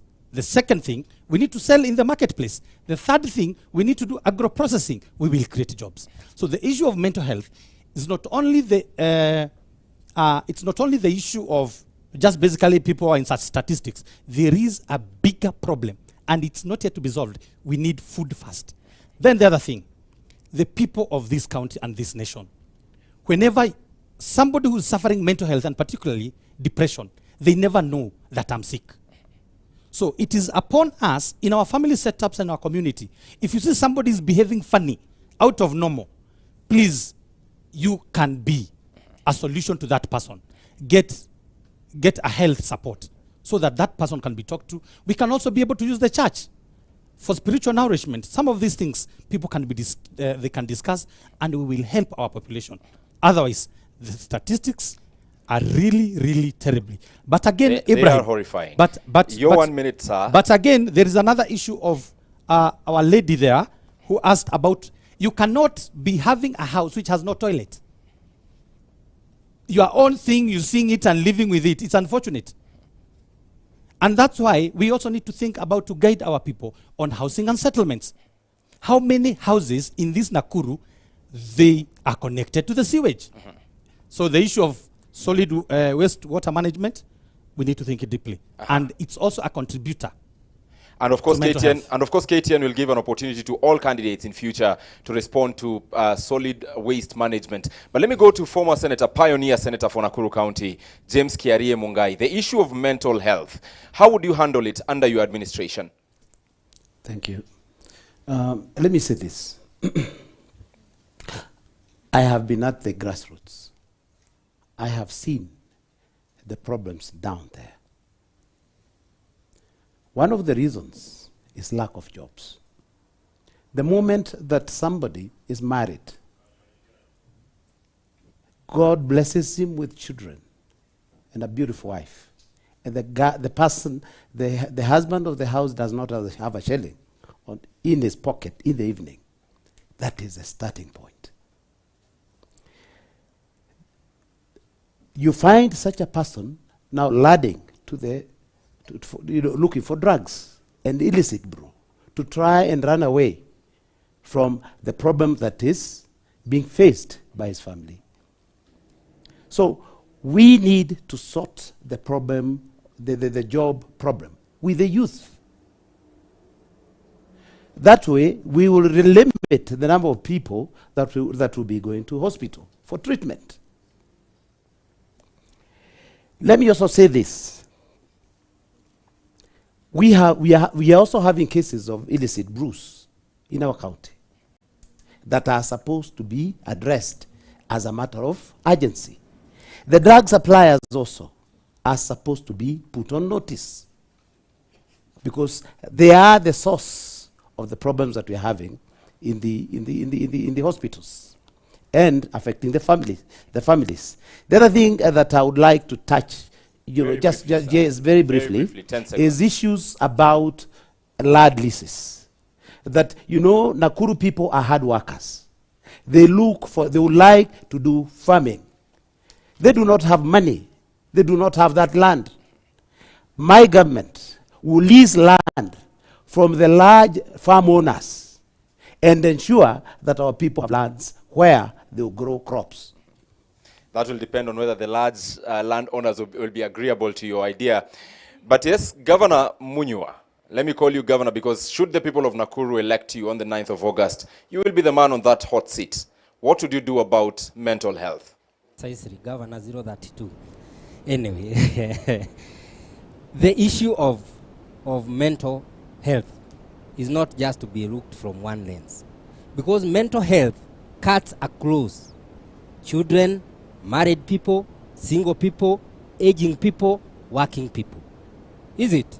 So when we talk of drugs, we will not be solving mental problems with children. We have seen children commit suicide because of mental problems.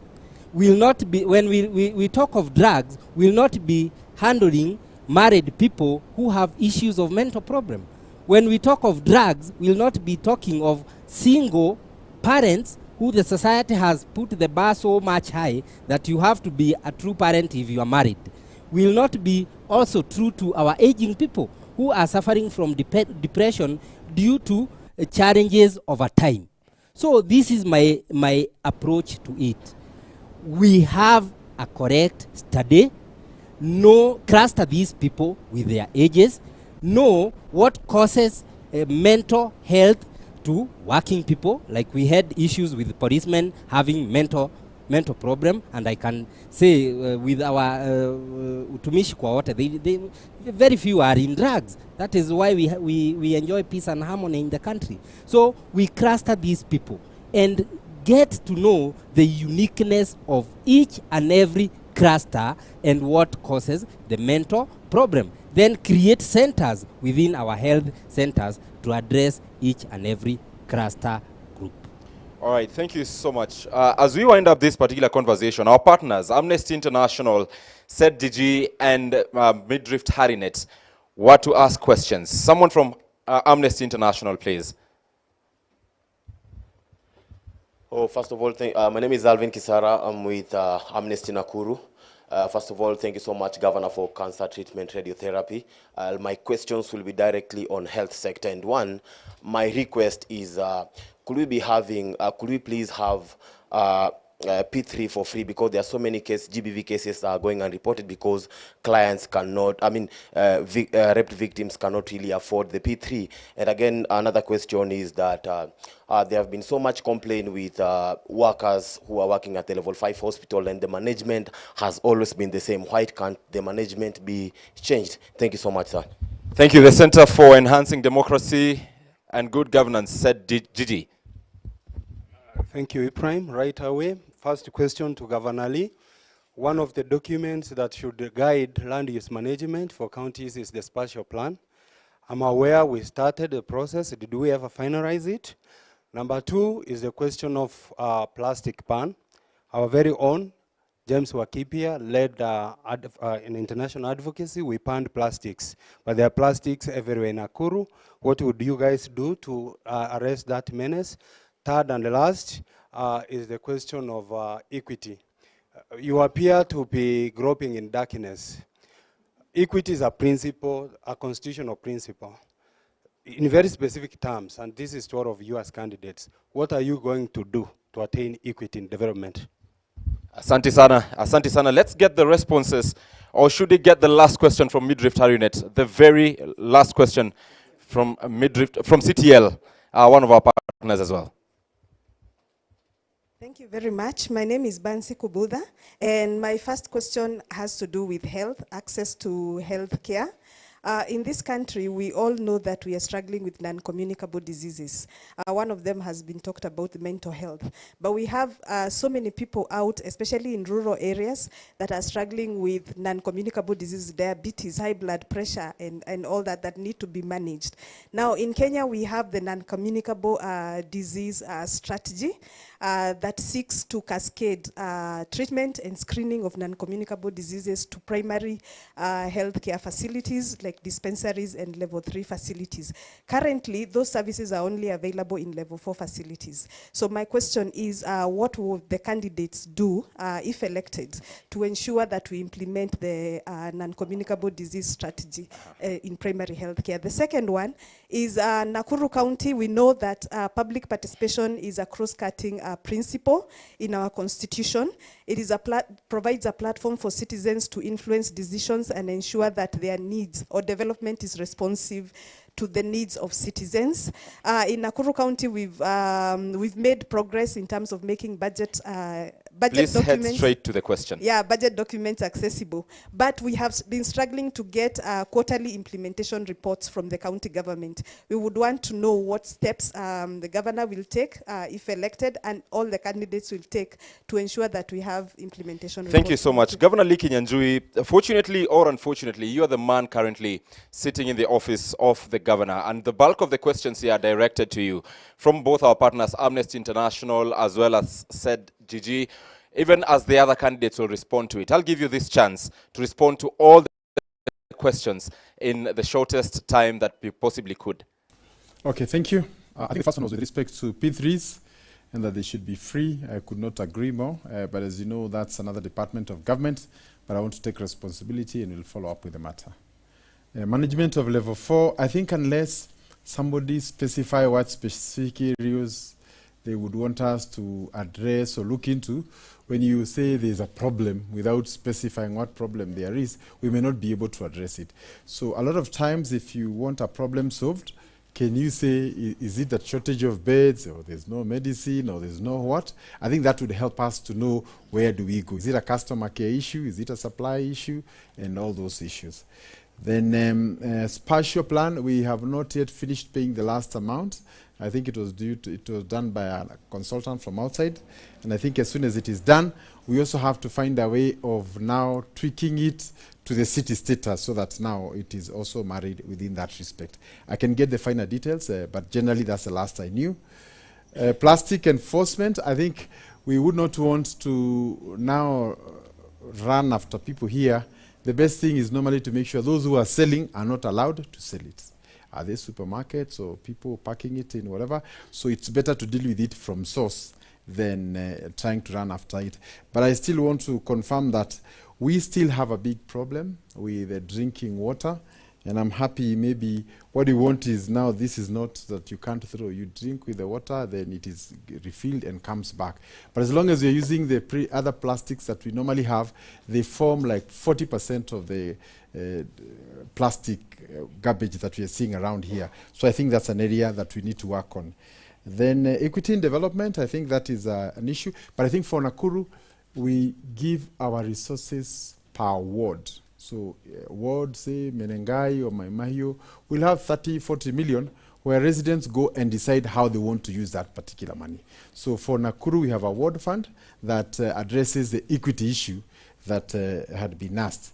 And then non-communicables, I think that is very important, that the challenge we are currently having is that people come to hospital when the diseases, the non-communicables are at another level.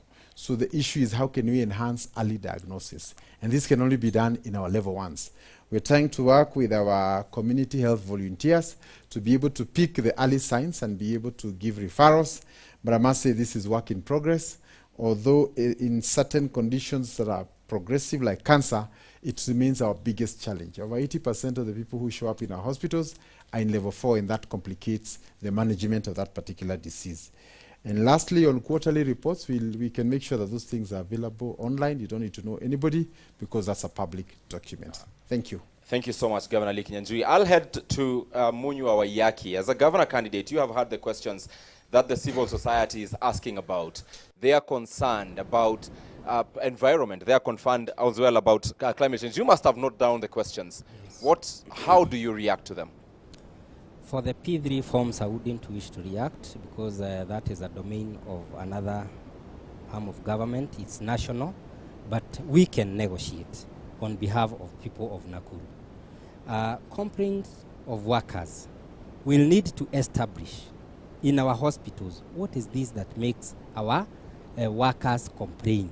What are the issues that make them not feel comfortable in their workplaces, so that we can address these problems with their uniqueness. We cannot have a universal way of solving what is affecting, say, people in Moro and what is affecting people in Gilgil. They will need to be customized, and we address them with their uniqueness. Then there is the spatial planning of land use. This is so passionate to me because this is my background, surveying.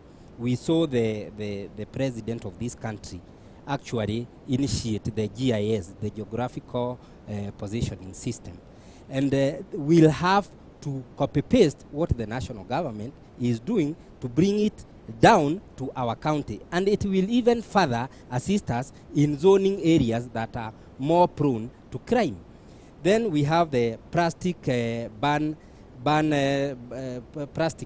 and use. For the first time, this I would agree with Lee for the first time, that we'll have to arrest the source of this plastic so that going forward they are not put in use. Then equity. Equity, this one I can tell you here without blinking my eyes. None of these running candidates has clearly shown their running mates because they are hiding them. Because most of their formations of their governments that they want to bring into being do not reflect the outlook of this county. And I'm challenging them here. Going forward, they campaign showing their running mates, like I am doing. Access to health care. I'm about to finish. And communicable diseases. You realize that this Nakuru County is a food basket, and when we address nutrition, some of these non-communicable diseases will be addressed. Finally, public participation. I can, in a scale of 1 to 10, I can rate Governor Rees Kinyanjui at 2 because he has been denying people from doing public participation, like an event that I can quote of 30th May in Naivasha, where we sent people and they were denied room to get into the hall to do public participation. Thank you. I'm sure as we wind up this show, Ken Mijungu will give that opportunity to the governor to respond to the 20% rating. But let me go to you, Senator James Kiarie Mungai. The issues raised by our partners, how do you react to them? Thank you. Well, the friendly fire seems to be going up, but yeah. For the P3, I'll be able to try and negotiate with the national government to see whether they can be able to bring it down, and also ensure that the availability is looked into. On plastics, I will ensure that there is effective enforcement. That is on the people that are, first and foremost, the people are not supposed to use plastic, and they should be made aware that they are not supposed to use it. The disposal element also is supposed to be looked into, and the source of that, of those particular, you know, of the plastic materials. On equity, this is something that is very sensitive to our people. I would say this: the 30 to 40 million per ward is not enough. In my government, I will be able to look at a ratio, at a figure of 50 million per ward to 100 million to run progressively. Because as I increase the revenue, the same way the money being allocated to the wards should increase. On the element of non-communicable diseases, I would put a lot of emphasis to the CHVs. This is a section of workers that has been neglected. I will ensure that they are properly remunerated, so that you know, they are able to go to that bottom point of our society where there are people that have these challenges. On public participation and the release of the quarterly reports, I will ensure that that is done according to whatever that we shall have agreed with the people that we'll be working with.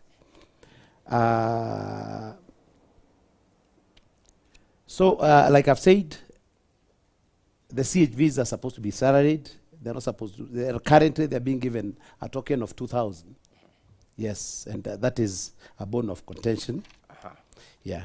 Thank you. Thank you so much, Senator James Kiarie Mungai. Dr. Stanley Karanja, your reaction to the concerns by our partners. P3's abstract, police abstract, it's a big issue to the citizenry of this county and this country. We need to work with other arms of government to be able to make sure that people can be able to get these things so that they can progress to the next level, the process of each, so that they can be able to gain what they are looking for. Management and capacity building, not only for the health workers, for the entire county. 4,500 to 5,000 people they need to be taken care of. We can not only talk about health workers, we need to talk about people from all county departments. They need to be engaged. We need motivated workforce so that we can be able to deliver value for the people of Nakuru. We will wish to see even county askaris wakikutana na wewe wanakuambia na kuomba nikushike kwa sababu makosa yako ni hii na hii na hii. Then the system continues. If it's issues of fines, even be able to pay online. The issue of spatial plan. I deeply cry for our country. On matters of spatial planning and land use management, we need to start thinking different. Nakuru County, when shall we ever be able to farm properly? For example, let's take a very close place here called Bahati. Very briefly, sir. Thank you. The land which was there in 1990s, where people were using machinery, today they are all plots of 50 by 100. How shall we feed ourselves? So when we are looking at the cities and all and how the settlements should come, that one should come into line. Equity, meritocracy, and not only that, public participation. We need to ensure there is a class that does not participate in public participation. The people who work very hard to make it happen in this Nakuru, we need to be sensitizing people so that their contribution can be done online. People are in WhatsApp groups, there are all these things. There's some way we can be able to customize that and they be able to be part and parcel. These issues of 30, 40 million for every ward will never change the big issue. We need to take, if we are getting, because we are getting 17 billion plus, give every sub-county 1 billion. Let's start discussing. Thank you. What is this transformation? Can we see from each sub-county work closely with the member of parliament of that area, start working together with MCs of that area, be transformative. Non-communicable, it should not be discussed. You should go to the hospital, be checked, and let diagnosis come out. Then on matters of plastic, it is in law. Let us not use plastics. Asante sana, Dr. Stanley Karanja. And finally, Elijah Karanja, very briefly, how do you react to the issues that even your colleague candidates have addressed? Equity of outcome is one major issue because all wards do not have the same kind of, so we have mining, like in my mind, we have farming, they're different. So we want to make sure those people who come from this area benefit from the resources. So equity of outcome in my program, we make sure 20% goes back to the ward, even before we go to the county funds.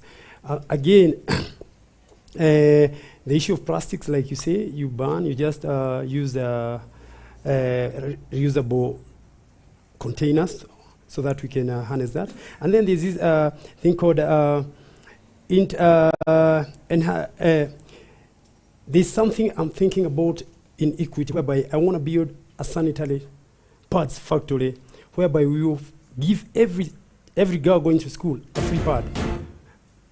Please proceed. Okay, fine. We're going to give them free and informal sectors so that they can restore their dignity, because we know our young girls, actually most of them, go for very low money. So we want to remove that so that we can give confidence, and then even through that, we're going to improve their medical health. That is my focus on how I'm going to fix, but everything starts at ward level.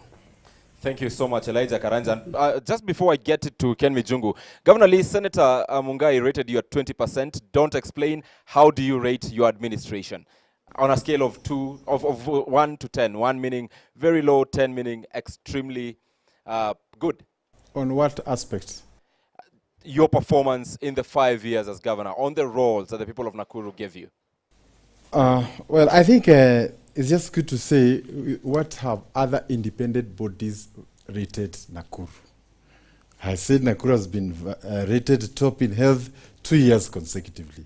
We've gotten global awards on management away from ourselves. So it is obviously in the interest of a competitor to manipulate their scores so that their face can look white. I now go back to Ken Mijungu. Ken, you want to take it away from this point? All right, thank you very much. And of course, we have run out of time. We've tested and stretched your patience. But I think, Ibrahim, it will not be okay if we left two people go without asking questions. One, I'd like to, because all these gentlemen sitting here, if any one of them becomes the governor, they'll be working closely with the Business Association of Nakuru, Nakuru Business Association. So I'd like someone from the Nairobi Business Association, Nakuru Business Association, to ask a question. And then after that, I'd like one question from the youth. So let me start with the youth. Please direct your question to any of the participants, and then I'll give someone from the Nakuru Business Association, then we can close. Thank Go you ahead. very much. I'd like to start by thanking the No, we don't have time. Just ask the question. Okay. Yes. So in terms of public participation, what can we do to get the youth involved through technology? Also, as candidates, once you've occupied office, if you're not doing your job, what can we do? Instead of being held hostage for 5 years, please tell us what we can do to take care of that problem. Do you have it directed to any of the participants? The governor first, the sitting governor, and then the aspirants can tell us about accountability. Asante sana. The youth. The business community. Nakuru business community. Here, if we could have the mic here. This one. Evening, my name is Mwangi Moshemi, Chair of Nakuru Business Association. Very quickly, in Nakuru we have a problem. We are a transit town, so we are getting licenses to do any transit business. Any business in there, we are doing about 37 licenses for any business. What are you going to do about it? The second question is, Nakuru we have transit. Every time you use a truck to go out of town, you have to pay another license. So you go to Kericho, you're paying licenses there, all that. What are you going to do as a governor? What are the laws that govern that? Second question is utilization of budgetary allocations. We want to know your plan for Nakuru is one of the biggest tourist destinations in Kenya, and Kenya being local and international tourism, but our budgets are very low. We want to know what you guys are going to do about that. Third, on appointments of your county executives, county officials, county members. What's your plan to do with the business people And how do you incorporate the business management organizations within the county and externally, like all other business organizations that run within Nakuru? Thank you. Thank you. I think because the questions are directed to all of them, let's begin with the youth issue, the participation. And I'll begin with Wayaki. Just take the least time you can, but comprehensive answer would suffice. Licenses. Licenses are issues of taxation, and any taxation must be productive in principle. It must be wide and bearable.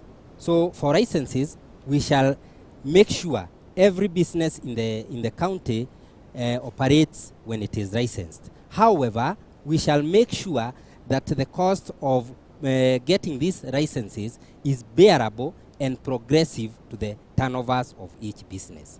Number two. Are you proposing reviewing the license fee? Is that what you're saying? You will make sure? Definitely the licenses regime have to be reviewed if I go become ahead. the governor. Go ahead. Utilization of budget. We'll make sure that we prioritize, because we'll have done proper public participation. We shall be able to allocate budgets pro rata or in proportion to the priorities of the expenditure heads of this county. So depending with the importance of whatever allocation head and revenue generation from that particular allocation head, we shall do our budget allocation and utilization.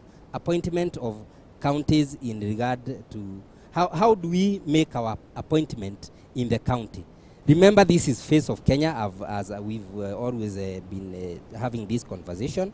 We'll make sure that all stakeholders in the county and their activities are brought in board when making the appointments, and make sure that our appointments will have the national outlook, because Nakuru has the national outlook. It has every community on board. I think that answer cannot be complete without me asking you. There are so many interested parties. Yes. If you were to incorporate all of them, this is just one asking the question. Business people are the business, interested yes. in the party. The business, there will be several of them. You have limited number. How Yes. would you manage those interests, just briefly? They will be considered in proportion to the internal revenue that they put in the basket of the county revenue. Okay. Yes. Senator, carry. Thank you.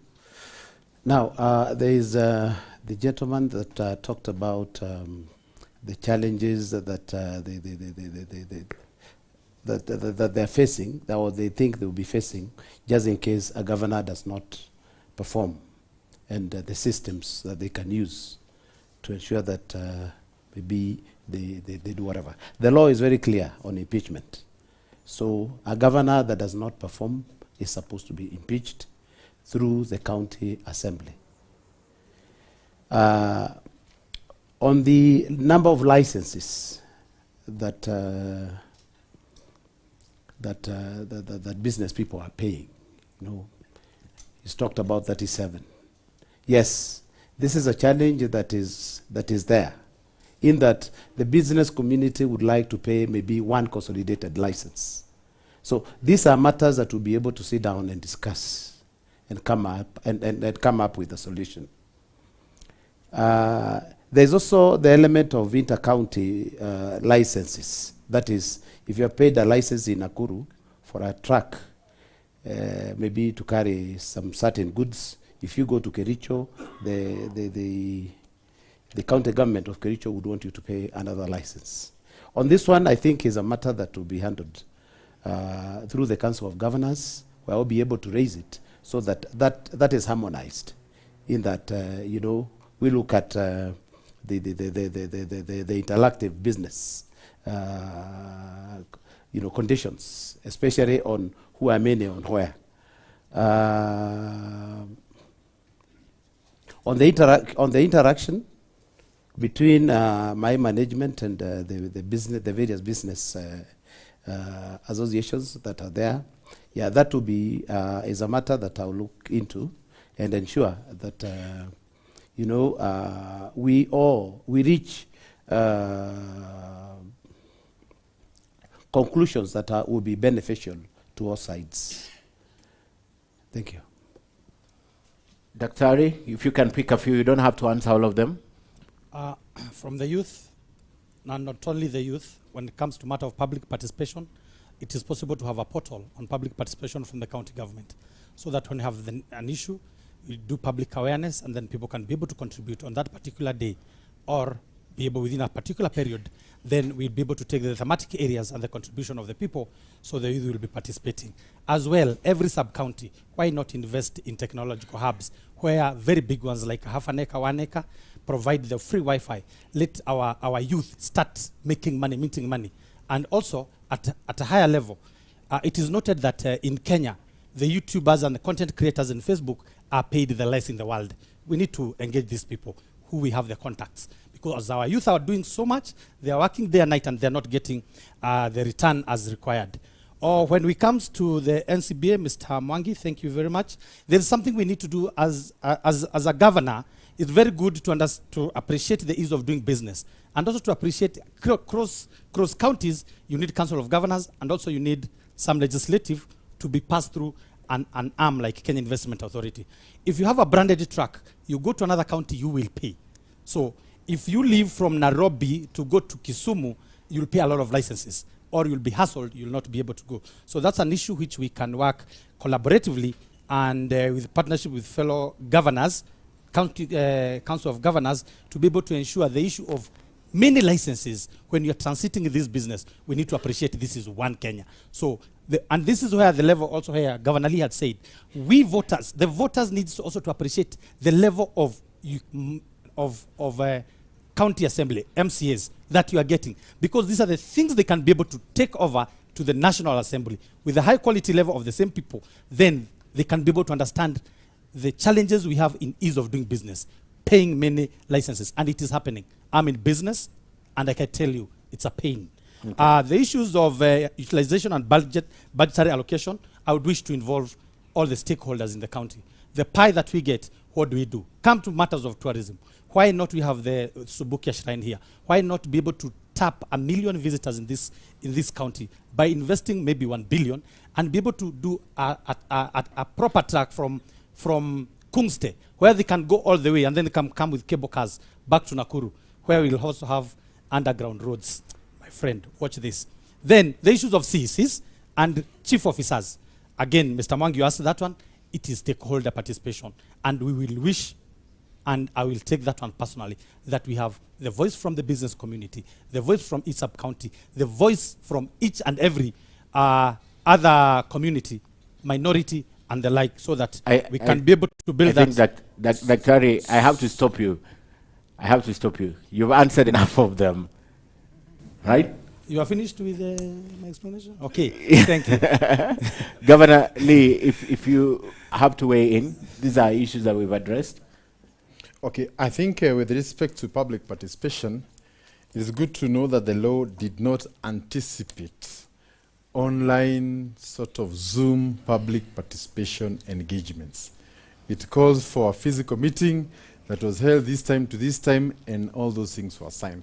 So I think that question is well in order, but we may want to ensure that it conforms to the laid down parameters on what is a public participation.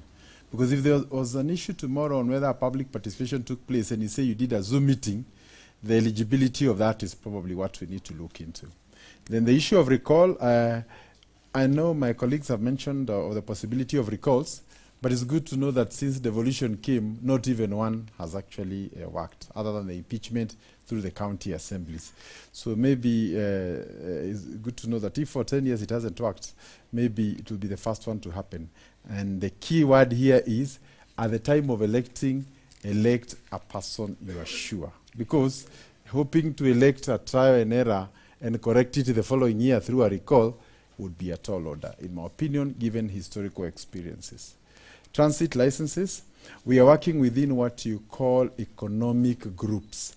Like now you have the the lakes, you have the NOREB, so that within that particular space, nobody has to pay. If you've paid in Nandi and you're within NOREB, even if you go to a Singishu and Elgeyo Marakwet, you don't have to pay. Sereb, which is now where Nakuru falls under, if you've paid here and you go to Laikipia, Nyandarua, and all those places, you don't have to pay again. So those protocols are at an advanced stage, and I'm sure we'll be able to get them in due course. With respect to appointments, I think mainly is to urge, especially the professionals, to apply for these jobs. I think one of the biggest challenges we have is that you have very good people, but they consider politics and public service a bit tricky, so they do not participate even when we advertise for some of those positions. So if you think you have an idea that can change our healthcare, our water, our roads, and whatever else it is, I think we do not want just whistleblowers, people saying how things are not going on, but you're not ready and willing to be part of a team that can do it. So I think it's really an open invitation. Even when we advertise for our CCs, we actually advertise. So we will also do the same as we move forward.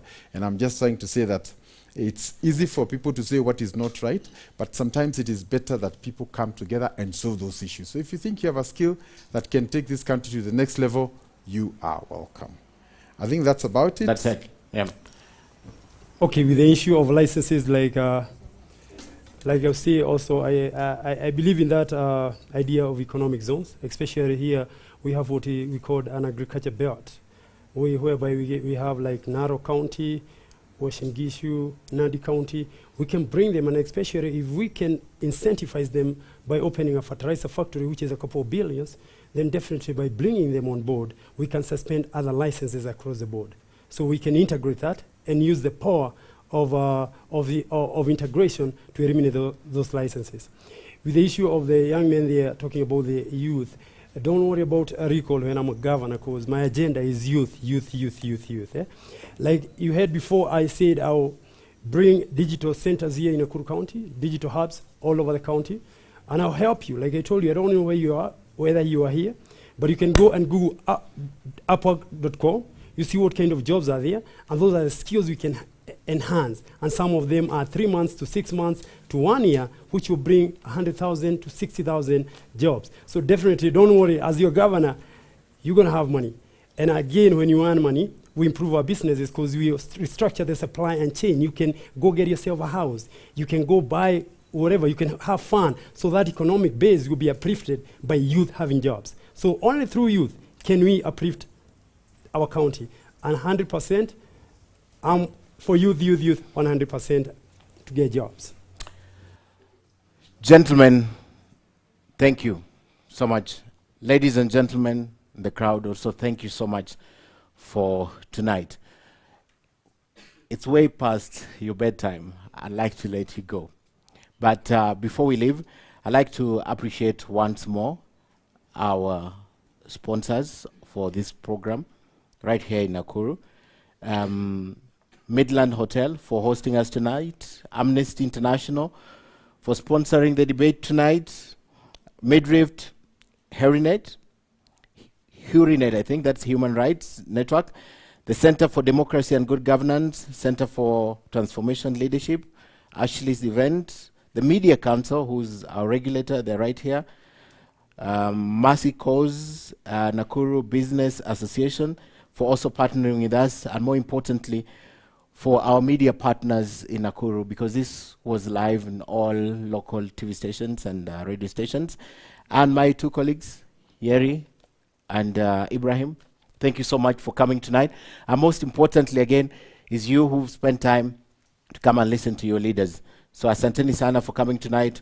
Hopefully we'll have an opportunity to do this again with your Senate aspirants next time. I hope you have heard them, because as I always say, we need to keep speaking, because the day we stop speaking, that's the day we begin to fight, because we have nothing to say. Governor Lee Kinyanjui, thank you so much. You came a little bit late, so I'll start with thanking you. And I'll go to Wayaki. Thank you so much for coming tonight. Kiari, Pioneer Senator, thank you so much. Dr. Stanley Chege, asante sana. And of course, last but not least, Elijah, for the exciting remarks, the man of numbers.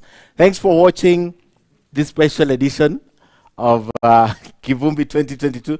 Tomorrow night, we're still here with Kivumbi 2022, right from Nakuru. We'll begin broadcasting at 6 p.m. all the way to 11 p.m.